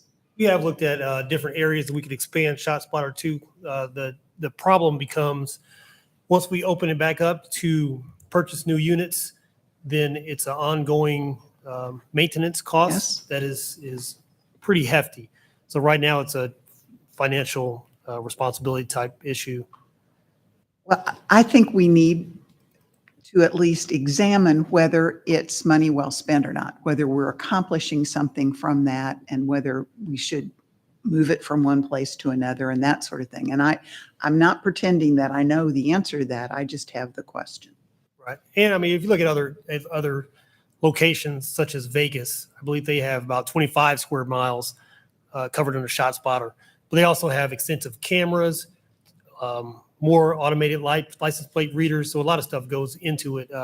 ShotSpotter alone is useful, but it's better in combination with some other tools that we have too. But that is something that we're exploring. We probably hear from ShotSpotter at least every other week on ways that we can be more efficient. But right now it's just a cost prohibitive, but we can explore that moving forward. Any questions? Thank you. Well, I think you're addressing the question of East Patrol has 40 homicides so far this year versus, what was it, 28 at the same time last year, and how we're kind of addressing that. And the ShotSpotter thing, I mean, I think you're right. I mean, I think the question is more, are they still in the appropriate spot as opposed to should we buy a new one? Because, I mean, that gets to be a way bigger question, buying a new one. And then the other thing is, these mobile cameras that we know are very, very helpful. I mean, should we double down on some of that stuff and some of these hot spots that we have around East Patrol? Or should we even have, and I know you can't do this because we don't have enough people, but should we even have more, patrol officers or so forth, or homicide detectives or something in East than we do? Because that's where, the total increase in number of homicides this year over last year, it's all in East Patrol. And so are we doing the right thing in East is kind of a question I would have. Yeah, yes, sir. And part of that response was the staffing study allocation. We're trying to look at the resources that we have. I think everyone knows we have staffing shortages that are concerning. But we're looking at what our staffing is and the proper way that they should be allocated, specifically in areas that are experiencing violent crime. I guess any other part of the question would be, I know, should we be looking at alternative ways of doing things, for example, in East Patrol, or not? I mean, are we doing the right stuff? We're doing what we know how to do. I can tell you a couple things. I know Major Thompson is bringing in a lot of the resource providers, some of the ones that were mentioned here. I also know that I think this was done when Niemeyer was at East Patrol, is going out and doing canvassing areas, like going to people's doorsteps and talking to them about violent crime and cooperating with police. We also have our social services that we're adding into the mix to trying to hit it from every direction to try to see like what we can do as a police department to work with the community to curb some of the violent crime in that area. I mean, we're looking at all aspects, technological, deployment of resources, partnering with other people, all that's on the table. It's not a quick fix or easy fix, but and we mentioned the staffing study. So we do recognize that there's been a dramatic increase in violent crime at East Patrol, but we are taking active measures to reduce that. Thank you. Deputy Chief, Acting Deputy Chief Daniel Gates. Good morning. Major Daniel Gates sitting in for Colonel Hicks. You can find my items in tab E of your board book. We're going to change it up a little bit for my section. We're going to start with the presentation. We have a group of department members that are going to come up. Captain Lionel Colon from our HR division is going to introduce everybody, and we're going to talk about our recruiting process and some of the progress we've made over the past few months. Good morning, everyone. In the effort to be respectful of everybody's time, we'll make this quick as possible. In front of you, you have a handout with a few slides on there, and we're going to talk about some things that we've done and some efforts made since January earlier this year. And I have the pleasure of introducing those that are participating in today's presentation. I've got Sergeant Joe Bediaco representing the employment section. And then I'll have Justin Pickerton, a sergeant from the Regional Police Academy. And then for the Chief's office, I got Sheriff Conger. All right. And so without further ado.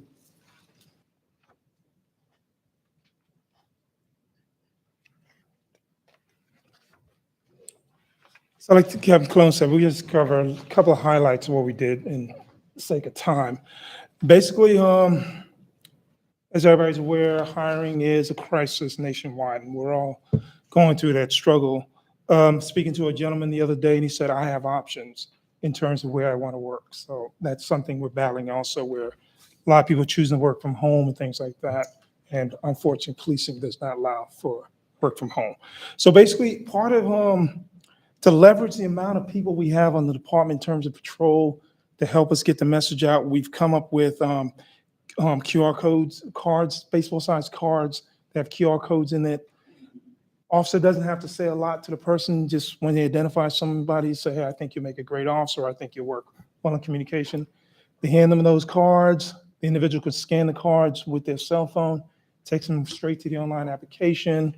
The officer will list their name, basically Sergeant Bediaco, give the person the card. This helps employment also, so we can actually, second point with that incentive pay, it helps track the incentive pay because we are giving incentives to officers to recruit individuals to the department. So there's an incentive to hand out the card because your name on it, and you can get an incentive for doing so.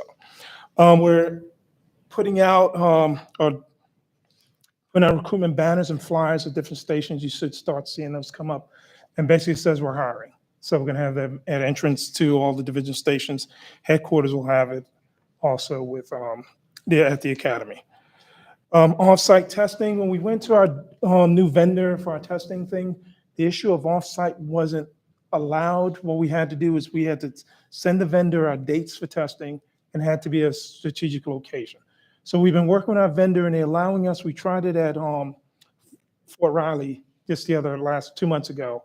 So they're allowing us to go outside of our normal testing cycle. If we can identify a space, people, notify them, and they're giving us the opportunity to do so, to go outside. And that kind of helps a little bit because we can identify a group. We don't have to wait for the group to get into our normal testing cycle or come back here to Kansas City. We can go to them and get that done. We're looking to revamp our careers website. Basically, we identified certain obstacles to applying, because what we find out is if a person can't apply right then and there, they're going to go somewhere else. So we've kind of looked at and addressed some of the barriers that people were having when they went online to register. So in the sake of time, I'm going to stop there. Everything else on there, I'll be available for questions, and I'll turn it over to Sergeant Pickerton. Just for a moment, I know Colonel Niemeyer had a couple of points to offer in regard to marketing resources. So we were asking, I think this goes to Commissioner Wagner. Last week, I think he's back here. I saw him slip in a minute ago, but Ty Grant from the Police Foundation, I don't know if he's back there, but we went to a meeting last week and discussed this about having the Police Foundation get involved with a marketing campaign. And it's not just, it's for recruiting officers, recruiting civilians, recruiting for the 30-30 initiative. It's a multi-point approach of what we're going to do with an outside company and the Police Foundation being involved in that. We have a follow-up meeting this Thursday. I thought it went very well. Sergeant King and I sat through their presentation, sat with the foundation, and I think we're going to follow up with that this week. And I think I can give you a pretty solid answer on where we believe this program could go and where the foundation is going to be on that. But it would be a nationwide search for employees. So we're thankful. I'm thankful for Ty. I'm thankful for all the foundation. As you saw with they do a lot for our department. And I think this is I appreciate Commissioner Wagner bringing it up on multiple occasions. Maybe we should get the foundation involved, and we should, and they are. So I can report back at the next board meeting, or we can get a report back on what goes from there.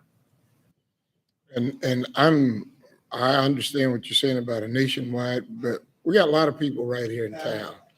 So I would personally like to have some of those cards with the QR code, and I'll donate the finder's fee to the police foundation. Yeah, I would do the same. Yeah, but It just so happens we have members of our employment section here present, and I think we can hook you up right now. Good.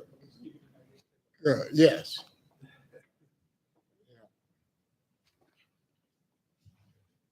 Well, and I had a question too on then, maybe I'm jumping ahead, 174 applicants. Thank you. Is that physical applications that have been put in right now and they're waiting to go through, or is this just in general No, I want what we're some to expecting pass for out. the year? Jump on this slide right here. Yes. Okay. At the bottom. Thank you. Here, I'll get.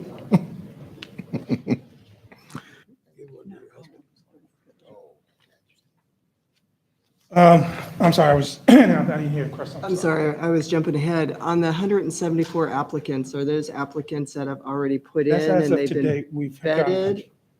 as of today's date, 174 applicants have put in for the non-sworn side, Okay. as compared to the 189 for the total year of 2021. So basically, we're trending in the right direction that we should surpass our 2021 numbers come December.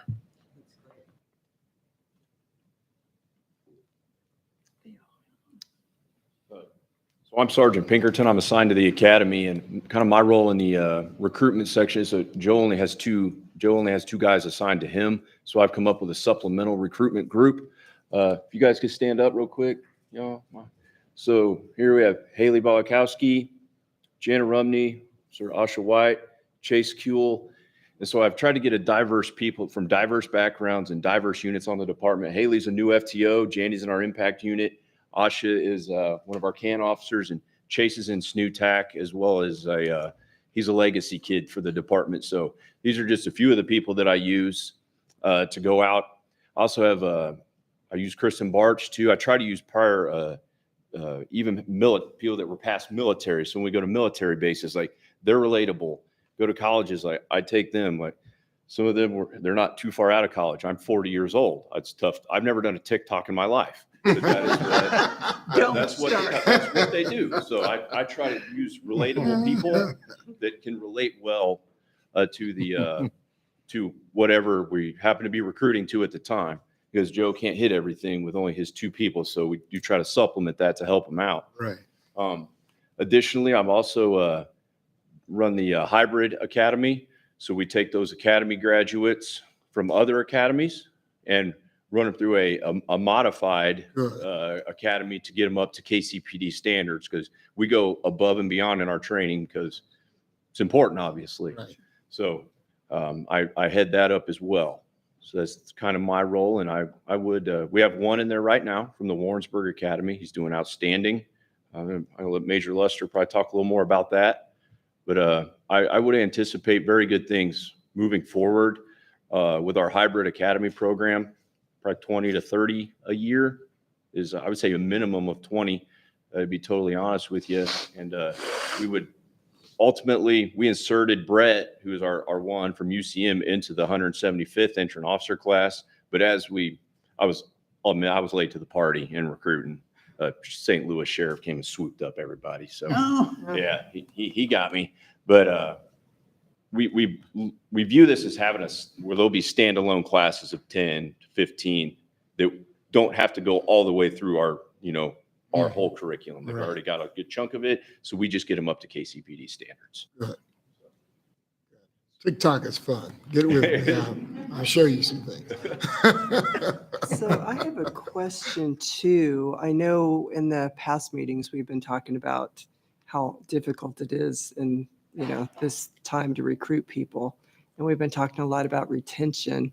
Have we looked at any other ways of doing a retention bonus or something to keep people from leaving as well? And I know that was probably Deputy Colonel Hicks. Yeah, I think that since Hicks isn't here, I'll try to. We've discussed retention. I don't think, and I would say this for all. I think that's something we need to talk to our members about. We need to talk to 99, 102. We need to talk to our members and say, what is it? I mean, we could take a guess and say, hey, this is what is wanted, But I really believe that at this point, we go to in-service every Tuesday. The deputy chiefs go to in-service every Tuesday. And I could ask on this Tuesday, and we would like this. And on the next Tuesday, it's 180 degrees difference. But I agree with you. If we had the solution on the retention, I'm all for. If we have the finances, we could pay someone. And I think we're going to get into some of that in the next section. That's why I'm not saying too much about the finances. But if we could have the ability to have the finances to do that, we should.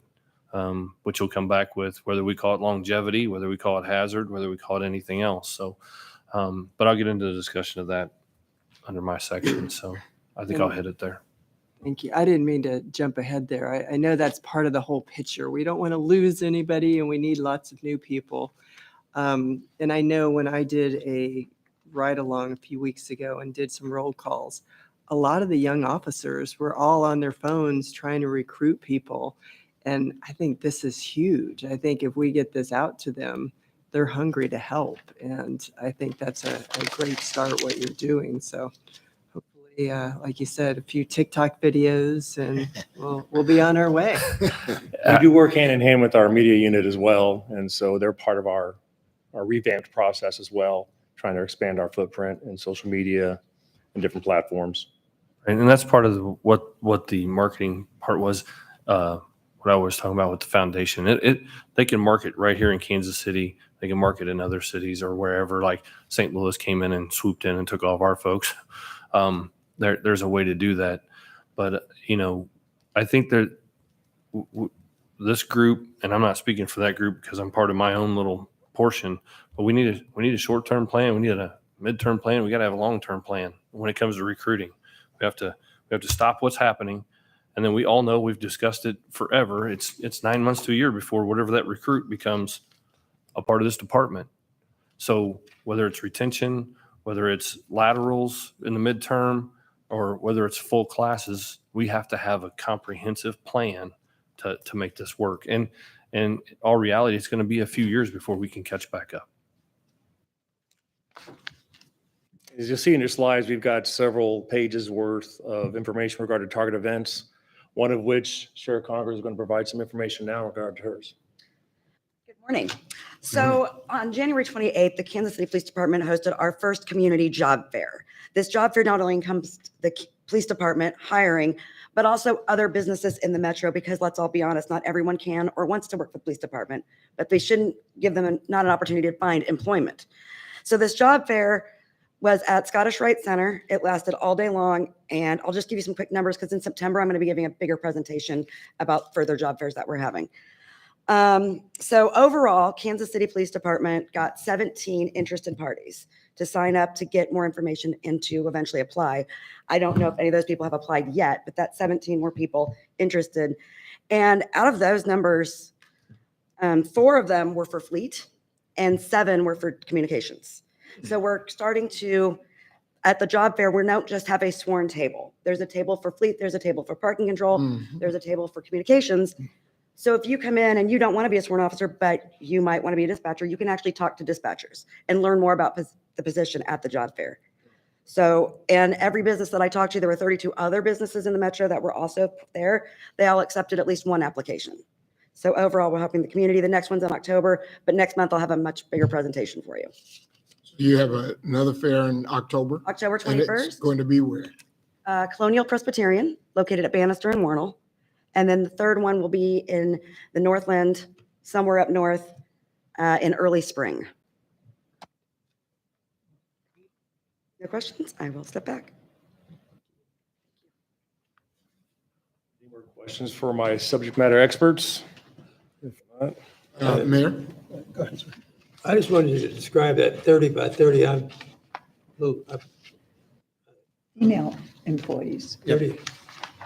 By 2030, the goal is to have 30% female employees at the police department, and a national initiative that I think a number of agencies have signed on to try to directly recruit more women into law enforcement. And I think, hasn't the city done that too? You know what? I've always tried to say good things about us. We have not. I think we've supported the police department's effort, but we're not up to date with that. And it's specific to law enforcement. It was Okay. started in NYU, and the goal is, like the mayor said, to by 2030 have 30% of recruits in the academy to be female. I just wanted to say briefly, thank you for, I think, some of the creative solutions. I really like Sergeant Pinkerton's team.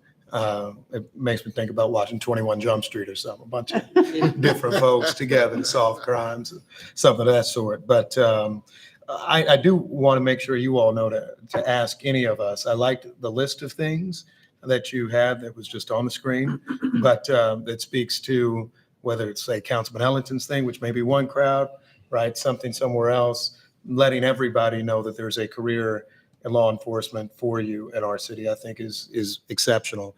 And I look forward to hearing how the Police Foundation conversations go, because it's hard for everybody around the country. I think there are a few departments that may be lucking out from great weather and great money and resources, but if we can figure out what that magic mix is, I'd appreciate it.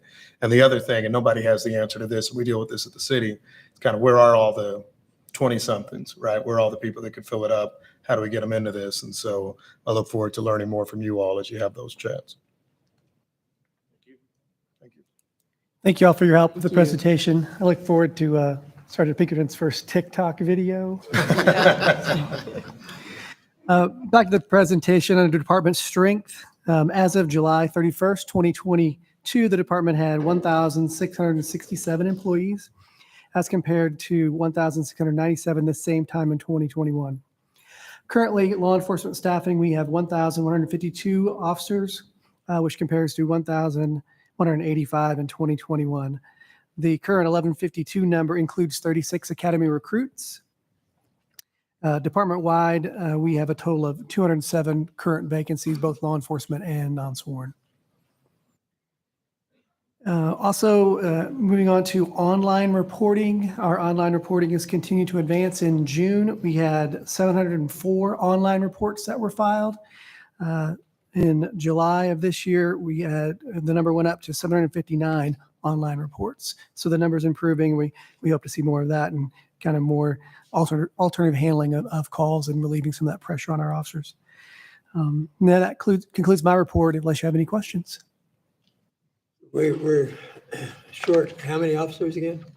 Oh, currently we are, our current number of officers is 1,152, and we are city funded, full FTEs for law enforcement is 1,258. So that's 106 vacancies for law enforcement side. That was as of July 31st. Correct. We have a fair number of applicants for the academy. We might have a decent sized academy class. Correct. Captain Cologne had those numbers. He provided me. I don't have that in front of me. If he's We're right around 35 that are being processed for the October class. That would maybe be closer to 40 by the time it's done. Which is a step up, but still not enough, right? True. But we're getting as many as we can get, and plus, that's not counting the laterals. That's the 40 for that, 40-ish for the October class.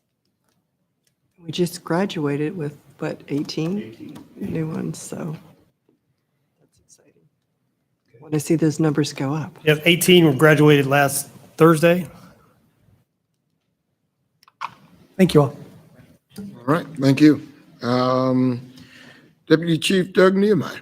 Exciting portion of the board meeting every month. It's located under tab B. And as you notice, I'm going to request first that I get to move my chair because I sit on the end, terrified of Pepper the dog. Even though she's fabulous, I'm terrified of dogs. Every time something happens, it's on my side of the table. I'm going to request that for next meeting. On a serious request, the first item on the agenda is the audit for last year. I'm going to request we just hold that till the end and take care of business. And then, because I feel like we'll have some robust I might even discussion. say, Mr. Chairman, because there were questions I generated. Given the time, if we want to hold till next meeting, I have no objection to that either, unless. Well, we'll see. Okay, We'll gotcha. hold it to the end, and then if it's doable, we'll finish it. If Sure. not, we'll hold it till next meeting. Well, I will go to item B then, which is our monthly budget transfers. I would request. Under what tab? I'm sorry, tab B. Tab B. So B. He's in boy. Yeah. Twice. We'll start with item B, which is the monthly budget transfers.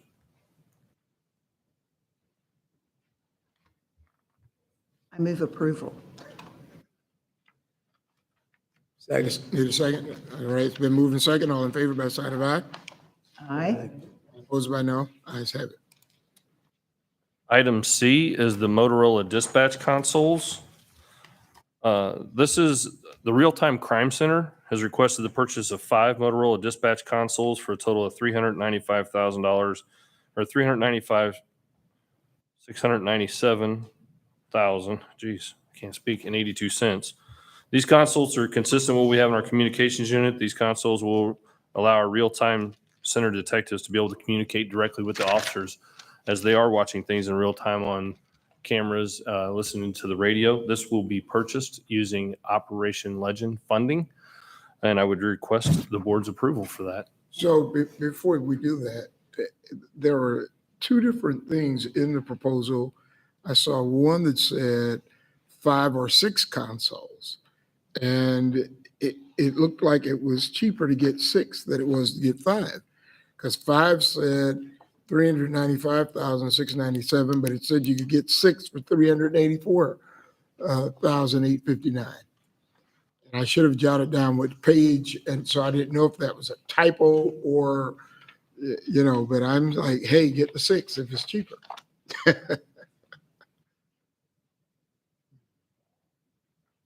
Then there was a letter from Jeff Stawasser, I think his name is, that said if we sign the contract before September 30th, there were some other discounts, but he didn't outlay the discounts. That's the. You all make us read all this stuff, so we Right. read it, and then we got questions. I'm looking at the 2 memos that have the 5. Yeah, I should have jotted down what page I saw it on. Oh.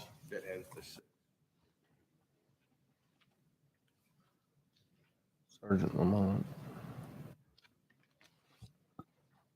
Kathy, you didn't catch that? I didn't. I was busy on other things. Yeah, go ahead.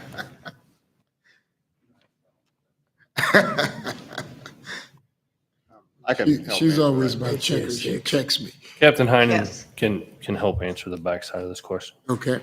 Captain Heiner with Financial Services Unit. Good morning. Morning. You're going to have to Or move the afternoon. microphone closer to you. Sorry. When we originally put that out, a lot of times we try to piggyback off other contracts that exist. This is a DOJ grant. And so we attempted to piggyback off of a Johnson County contract that existed with Motorola. But the DOJ, when it's for grant paperwork, they require that all of the bid paperwork associated with that contract be submitted as well. We couldn't get all of that from Johnson County. So then we went with a NASPO contract, which ended up being more, but they were able to supply the necessary paperwork to meet the requirements of the DOJ grant, which is why we changed from 6 to 5. The money that was allocated for those consoles remained the same, but we could only fit 5 within that allocated money instead of the 6 based upon the different contract.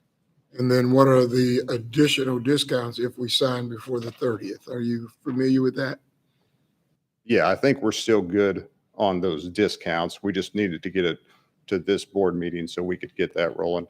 But it doesn't specify the discounts. I'm wondering if there's something that specifies here are the discounts if you sign before the 30th. It just states there are some, but it doesn't state what they are. I would have to go back to the That's office in the and check initial that memo. contract. You want to wait for that? No, I just want him to define what they are, because it looks like if we can clear it today, we'll sign it. But then I'd like to see what we got for that. I'll make sure we provide that for you. I'll make sure Josh can go right upstairs as soon as we get finished and bring that down and show you what we got as far as a discount. As you well know, we're going to talk about bundling other things as well, and other items later on to get discounts. So I'd request that you approve this, and then I'll get you the copy of exactly what we did for the discount, or what we got for the discount. And I want to confirm, this is paid for by the federal grant. It's not Correct. our budgeted money. That's correct. Okay. I move approval. Second. All right, it's been moved and second. All in favor by sign of aye? Aye. All opposed by no? Ayes have it. Okay, item D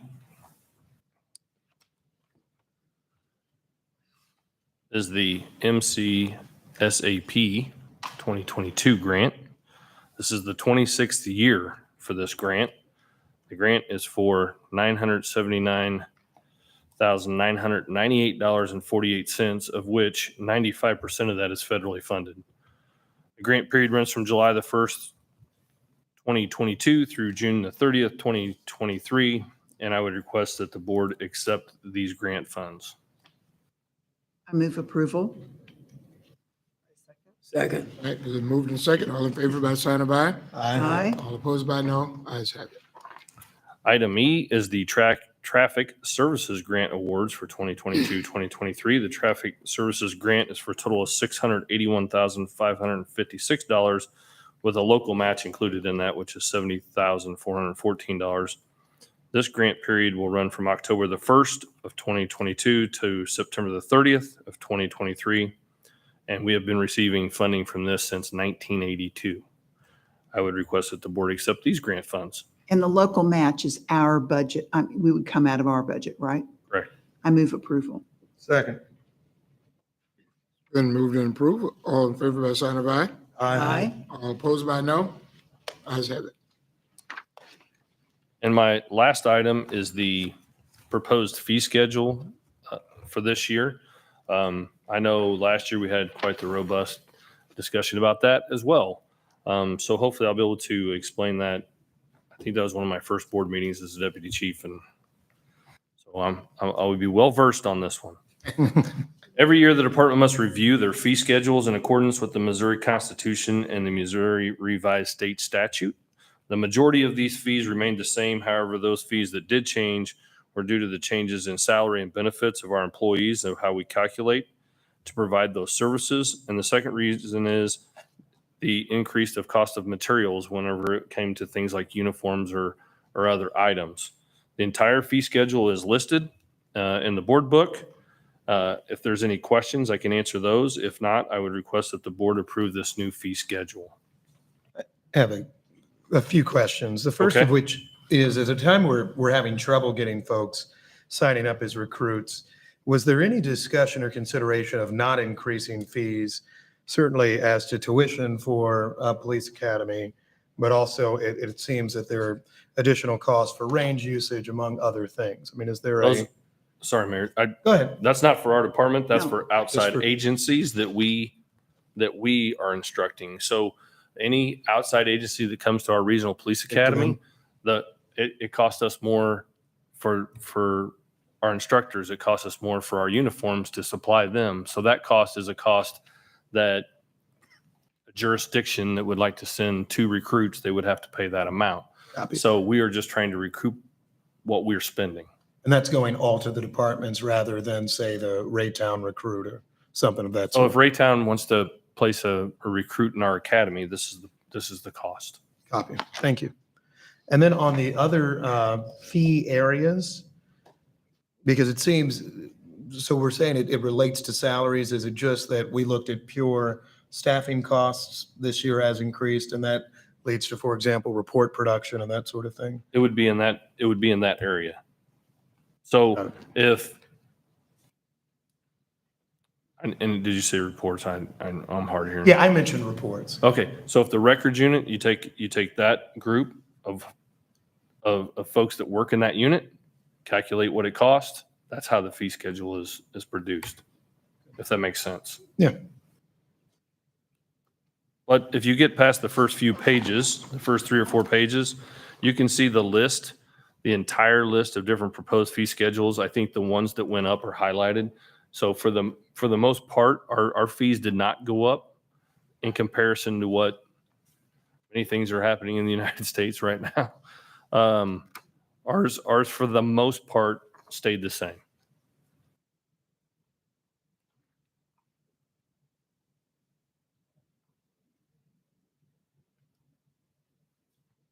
I move approval. Second. All right, it's been moved in second. All in favor by sign of aye? Aye. Aye. All opposed by no? Ayes have it.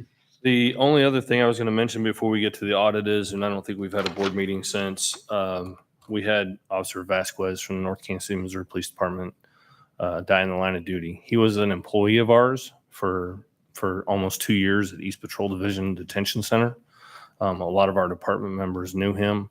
A lot of the folks that are sitting here today, our department worked on that case for them and worked closely. So I just wanted to say thank you to our employees. Again, give our condolences to Chief Freeman and the entire North Kansas City Police Department, because there's a lot of those folks that we work closely with. So I hadn't had a chance to say that publicly in front of the board, but many of you may or may not have known he worked for us, for the Kansas City Police Department, longer than he worked at North Kansas City. So it did affect our department as well. With that, if you would like, I can go back to item A and discuss the audit. And Yeah, I'm allowed. I think we've got 5 Okay. minutes or so for that. We had an open board phone call. I guess it would be over the vehicles, and I was asked to discuss the rollover fund of $13 million and how that played out. I will say, the mayor's asked me a few times, and I'll go through his questions, but this is not an account that's cumulative. It's rolled over. So if it's $7 million at the end of this year, and then the next year it's $9 million, it's only been added $2 million to that. Then as it's progressed, it's been that money has been added to those accounts that has rolled over. It's not, when you get to the end, there's not $48 million, or at the end of the last 2 years, it's not $26 million, it's 13. The 10 million goes to the beginning of the year, and we spend out of that, but some may go back into it. Of those accounts, I will just go right down the accounts that we talked about before. 3.7 million is what funds our special revenue 5110 account. That would be like private alarms, our post, our private security officers section that bring in money. Those are revenues that come in, actually pay for the units that the employees are there. So, Can you read the questions? That yeah, might be a well, I little was more just going to go over the Okay. spreadsheet of 13 million, then I'll read the questions because they're different. The questions are different than the 13 million. And unless we went over this last time, I can just go over the questions. Either way. And do we have your spreadsheet? No, this is what I already read this whenever we were on the phone. I didn't know if you guys want me to read over it again, but I can do the questions and go backwards. Well, perhaps if you shared the spreadsheet as well. Okay. At some point. So maybe we'll hold it and we'll get the You just send it. documentation. I can just do the questions real fast and we can do that second part. And there's 6 questions that was asked that are not related to that, which would be Would it different. be a problem to hold it till next meeting when we actually That's get a fine. chance to look it over? I mean, there's nothing we need to approve legally to have that on record, is it, Dave? Because I guarantee, unfortunately, I'll probably have more questions. That's to the chair's point. Yeah. So I'll just look at the spreadsheet, and if you have answers, then that allows us to keep moving on. We'll make it part of next month's board book. Sure. All right. I mean, I can answer them either way. We'll do it when we have it in our hands. That concludes my report. Thank you. Thank you. Professional Development and Research Bureau, Acting Deputy Chief Paul Luster. Good afternoon now. Afternoon. You'll find my information under tab C, and I will be very brief today. Assure you. Your reward will be in heaven. Just a quick presentation that's not in your book, that's very brief. Was asked, I think, in May, kind of what we had the DARE officers and youth service officers doing during the summertime when school wasn't in session. So just briefly with that, for the last 2 years now, we've participated in this intruder response training where our personnel are able to go into the school districts and train staff on if they have a intruder response or an active shooter situation. And also it gives our DARE officers a chance for their summer in-service training. So this year, we were actually able to train many schools, but we are able to send additional personnel as well to the 5-day training. So next summer, we can ramp that up even more with hopes of hitting even more schools and school districts to train those employees. And then also, I mentioned that gives our DARE officers a chance to do their annual in-service, as you've seen earlier. And so we don't do too much repeating here. Given the time, we also assisted with the Teens in Transition program. And when they're not busy, they'll assist at the PAL Center as well. Been keeping you updated on this all summer. That is the garden, and it's looking good. The kids are loving it. We're adding to it. We've got some picnic tables and some land leveling donated to us, and we're looking at some fencing now, trying to get a way to get some fencing there. But as you can see, it's thriving. Just a couple events that happened this month and later on this month that I'll report on next month, and then some future events as well. And mark your calendars for that November 12th PAL Gala. That's one of our #1 fundraisers for the year. You'll see the first sheet is the Academy summary. At the time of publication, the 174th entrant officer class was still in. As you're aware, they graduated last Thursday night with 18 KCPD remaining. Thank you to those that were there for that. So they hit the streets Sunday, some of them Saturday night for Sunday if they're working the other night shift. Others of them started Sunday in their field training. We also had 3 laterals recently go through, so they're out there as well. So 21 total right now on with their FTOs. Those laterals were from Johnson County, Kansas, 2 of them, and 1 from Nashville, Tennessee. I have an additional lateral that just started this week from New Orleans, Louisiana. So he'll be in the academy for a few weeks, and he'll also be out. So we will have 22 with their FTOs here shortly. So trending in the right direction there. The members of that 174th class, as Colonel Niemeyer mentioned, got to participate in their run, their end of academy run. They did it in honor of Officer Vasquez, as you see there on your screen. They ran from our police headquarters down to North Kansas City, where Officer Vasquez was tragically killed, where they did a workout honoring him. See Chief Maben there providing some words of inspiration to the graduating class. So a neat opportunity. North Kansas City was also very grateful for this run. Chief Freeman spoke about it at the graduation Thursday, how much his department appreciated that as well. So the 175th intern officer class is still in.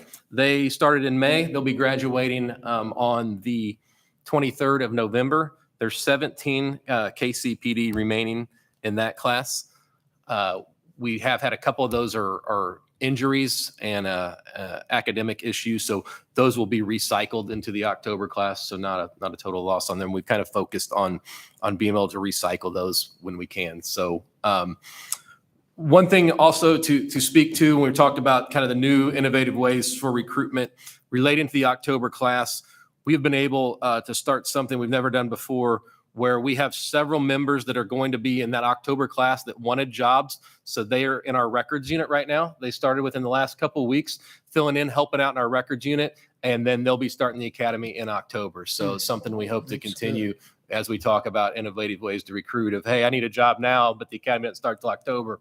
Perfect. Right. We got a place for you. So they're able to do some data input. We think it's going to help get them acclimated to the department as well. They'll get to know people, get to know computer systems. So we're excited about that opportunity and be able to offer those jobs up as well to help out some of our non-sworn staff.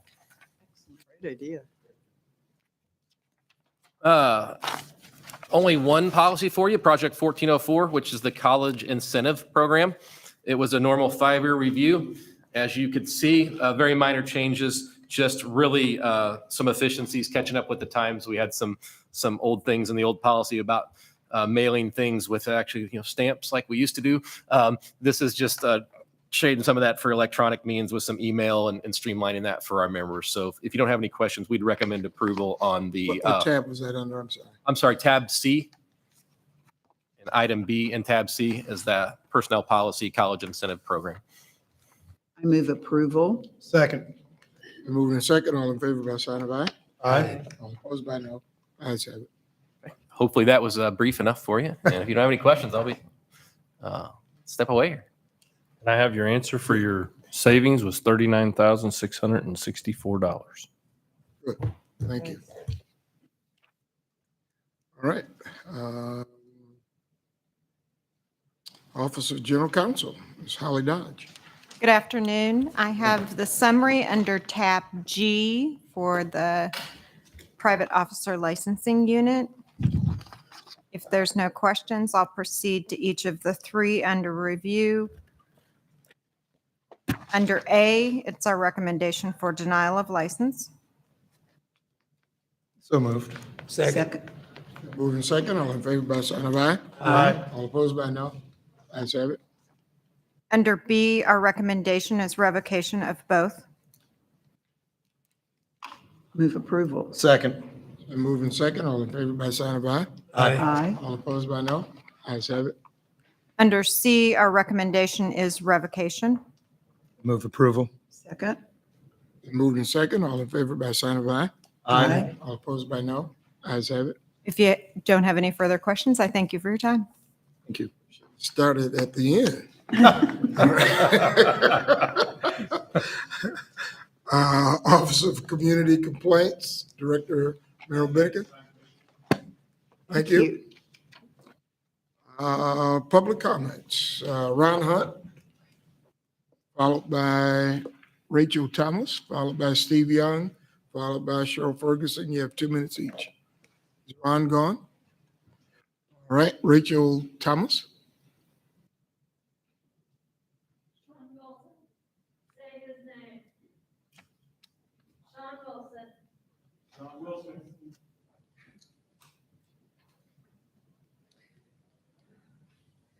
Every Friday night, we stand in front of stone representing KCPD that is protected by chains and read over 150 names from 1999 to 2022 of people murdered by KCPD officers. that doesn't cover the excessive force or the sexual assault. Once did the temporary chief of police, Joseph Mabin, come to listen. I put quotes around the word listen because nothing has changed. We're still here on Tuesday workday. Not one officer has listened or paid their respects. They, and especially you, don't want to hear their names. Ashley Fulkerson, Johnny Harris Jr., Tyrone Holman, Donnie Sanders, James McNeil Jr., Javon Hawkins, Humau Irwin, Eugene Williams, Terry Davis, Timothy Wilson Jr., Anthony Bruno, Kevin Ellis, Jessica Jones, Cameron Lamb, Travis Griffin, Christopher Henley, Anthony Champion, Terrence Bridges Jr., Ryan Stokes, Michael Ray Bitters, Carl Marshall, John Lewis, Malcolm Johnson, Sean Wilson, Juan Perez, Aaron Doherty, Kenneth Drew, Kenny Gurley, Daryl Morris, Cesar Mora Zapata. That's not all of them. Not every officer has used excessive force. Not every officer has shot and killed. But there are officers that stay silent, and you are silent. First, they come for the socialist, and I did not speak out because I was not a socialist. Then they came for the trade unionist, and I did not speak out because I was a trade unionist. Then they came for the Jews, and I did not speak out because I was not a Jew. Then they came for me, and there was no one left to speak for me. Not every officer has used excessive force. Not every officer has shot and killed, but there are officers that stay silent, and you are silent. You aren't speaking out because those who were murdered are not loved and cared for by you. Talk about public trust. DeValcanair is guilty of murder and is walking free.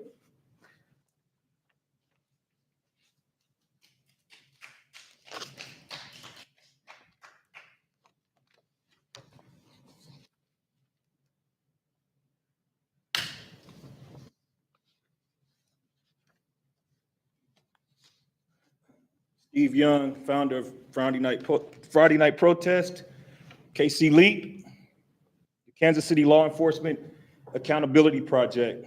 So there was a retired FBI agent who said Zachary Garrard was an imminent threat to society. He said everything KCPD did that night was right. So let's go back and see how much danger Zachary actually was. He allegedly stole a vehicle. He wasn't threatening anyone at the gas station. He was casually walking back to his car. He hadn't murdered anyone. He wasn't even reported to have had a weapon. I guarantee you not one person at that gas station feared Zachary Garrard. Even if they knew he was in a stolen car, they wouldn't have feared for their lives. However, when KCPD showed up and thought it was smart to jump out of their cars, guns drawn in a busy gas station, they immediately became imminent threat to people's lives, not Zachary. You see, they were the ones who escalated that whole interaction. They are the ones who couldn't show restraint over someone who had stolen a car. To let them tell it, there was no other way to handle the situation. It had to be done exactly the way they did it. Is it your job to arrest folks or to kill them? Because lately you've been doing a lot of killing, and I don't feel safe around you.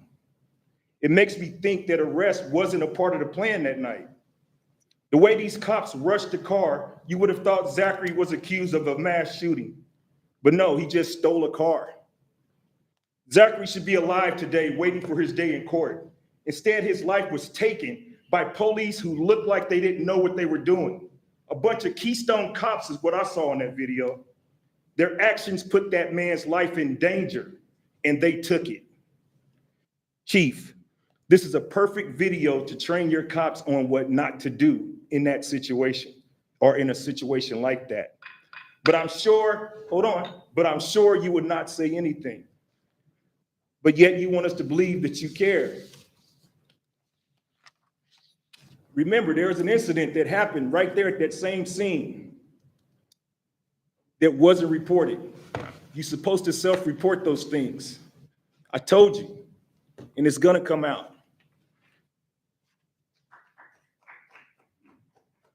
Ron, you missed your time, but we'll let you have it. And then followed by Cheryl Ferguson should be our last public comment. 2 minutes. 2 minutes. Thank you, sir. Thank you. First of all, I want to say I'm very proud of the TNT program, that I got those resource officers. I went personally got the resource officers at those schools to come and work with our young people. And also, we're going to have a fundraiser golf tournament September the 19th, I believe. All that money goes back into our program. So we won't be continue to beg the city for money, you know, to support our program. Second, I'm really impressed with the work the KCPD's been doing. Black people we have been killing each other. Crime rate is so high. And I just appreciate the work that you really do out there. I see the other deputy chief, but I see her in the 360 KC meetings, which are really good meetings, very informative. I met with the chief of police of Omaha. He's doing some great things.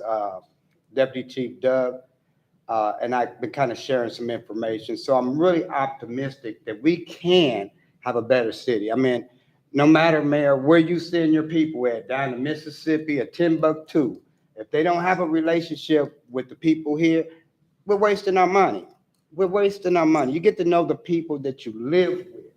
You don't have to send me to no training to go to New York to look at nothing about what's going on here. The solution is right here before us. Yeah, we can get some ideas from other cities, but ultimately, this is ours. We have to solve this. You know, taking trips out of town and sending people, it's not going to do us any good. Lastly, in terms of recruitment, I did talk to Bishop. I have several ideas in terms of recruitment because the people you're looking for live right down the street from me. They live right next door. They live 3 blocks down the street. So let's kind of look at other options in terms of recruitment. And lastly, I just want to tell you, I really appreciate you. When the Owsley thing came up and those kids got kidnapped, I'm on the phone. Thank you.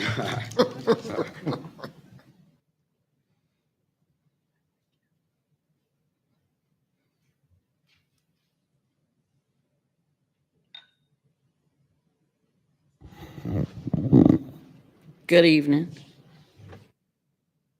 No one laughed? Wow, tough crowd. First, I want to actually thank Kathy Dean, Dawn, for your consideration, and Chief Maben for showing up for the event that we had in regards to the problems that we have in Kansas City about racism. I would hope and would implore those that did not show up, especially you, Commissioner Wagner, to try and attend the next one that we have, which we are planning in October, because there's conversations that need to continue. And we didn't even get done with all of our presentation because what the people had to say was most important. You've made it obvious here that we're not the most important ones. And that's not the way that you build trust. You have to build trust by coming to their level and speaking with them personally. I'm questioned ever since I've been coming before you for the past 2 years. Don Wagner, why are you here? You don't have anything in law enforcement. You don't have anything in your background other than having a title. I think that seat could be better served by somebody that is actually part of the community, that has a desire and a passion for us to be a better city. That has to happen. So I know you're nearly up, but I hope that you will implore the governor to make sure your replacement does not follow your footsteps. And I don't mean this to be an attack, but I mean it to be truthful. I have seen Bishop Tolbert, I have seen the mayor, I have seen Kathy, I have seen Dawn actually going out to the community to speak with them. I heard you for 2 years give nothing but attaboys to the chief. But this one that you have right here that's temporarily acting does go out amongst the community, keeps his word, because the chief actually gave us a word that he would continue to meet with the activists, and we never got a second meeting. So I would encourage you to give some attaboys as well, unless you're unable to because of your own personal beliefs.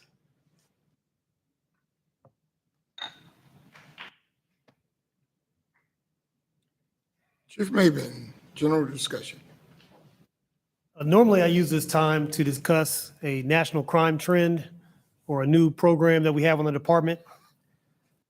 However, today, like my colleagues, I'd like to take a few moments to reflect on the recent death of North Kansas City police officer Daniel Vasquez, who was killed in the line of duty on July 19th. Officer Vasquez was with KCPD as a detention facility officer, as we heard earlier today, before being hired by North Kansas City to pursue his dreams of being a police officer. And like police officers everywhere, Officer Vasquez went to work every single day knowing the potential dangers of the job. Having heard his community speak about him at the funeral, in the wake of his death, we know that Officer Vasquez made a change and a difference in many people's lives. His career had just started, but he accomplished much, ultimately sacrificing his life so that others could be safe. He was selfless, courageous, and demonstrated traits that the best of officers possess. Our department is grateful for Officer Vasquez, for the North Kansas City Police Department, and for people everywhere who showed their support for him. Well, let's also remember all the victims of homicide this month. Their loss will be forever felt by their families, by their friends, by the community. That's why reducing violent crime, especially gun crime, remains the top priority for the Kansas City, Missouri Police Department. As we heard earlier today in the Harvard Bloomberg study, in their public value statement, every Kansas Citian's life has value. I hope we always remember that. And with that, I'll answer any questions. Thank you. Thank you, Chief. Approval of open session minutes for June 22nd, June 28th, July 12th, and July 21st special meeting. I can't vote on the audit committee because I'm not a member. Somebody else will have to move that. Yeah, okay, I move the audit committee minutes be approved. Second. We're moving second. All in favor by sign of aye. Aye. All opposed by no. Ayes have it.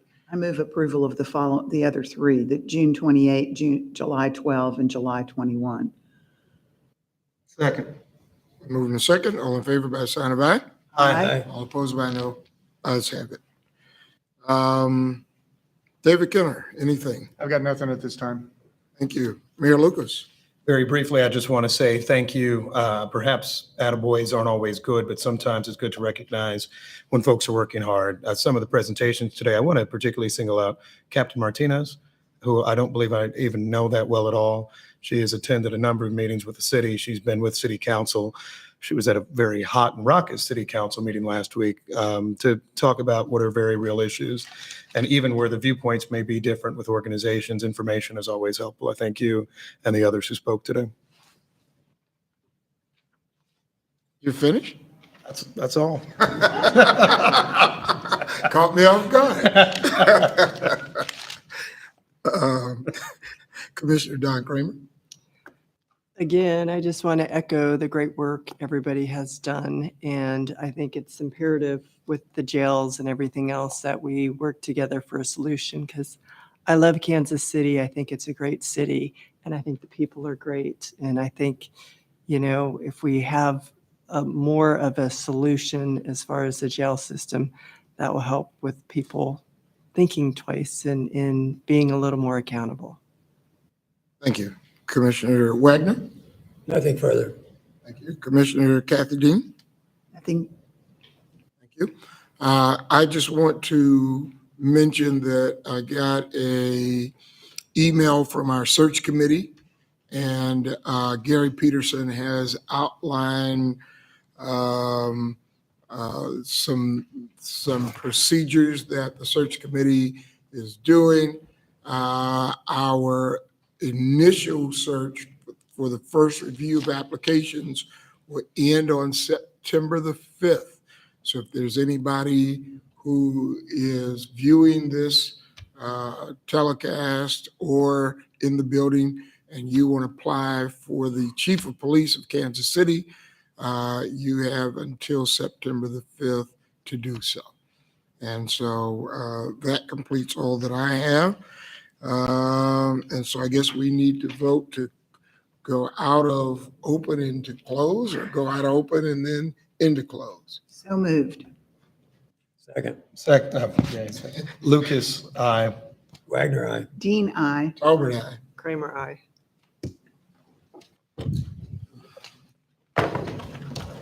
Adios.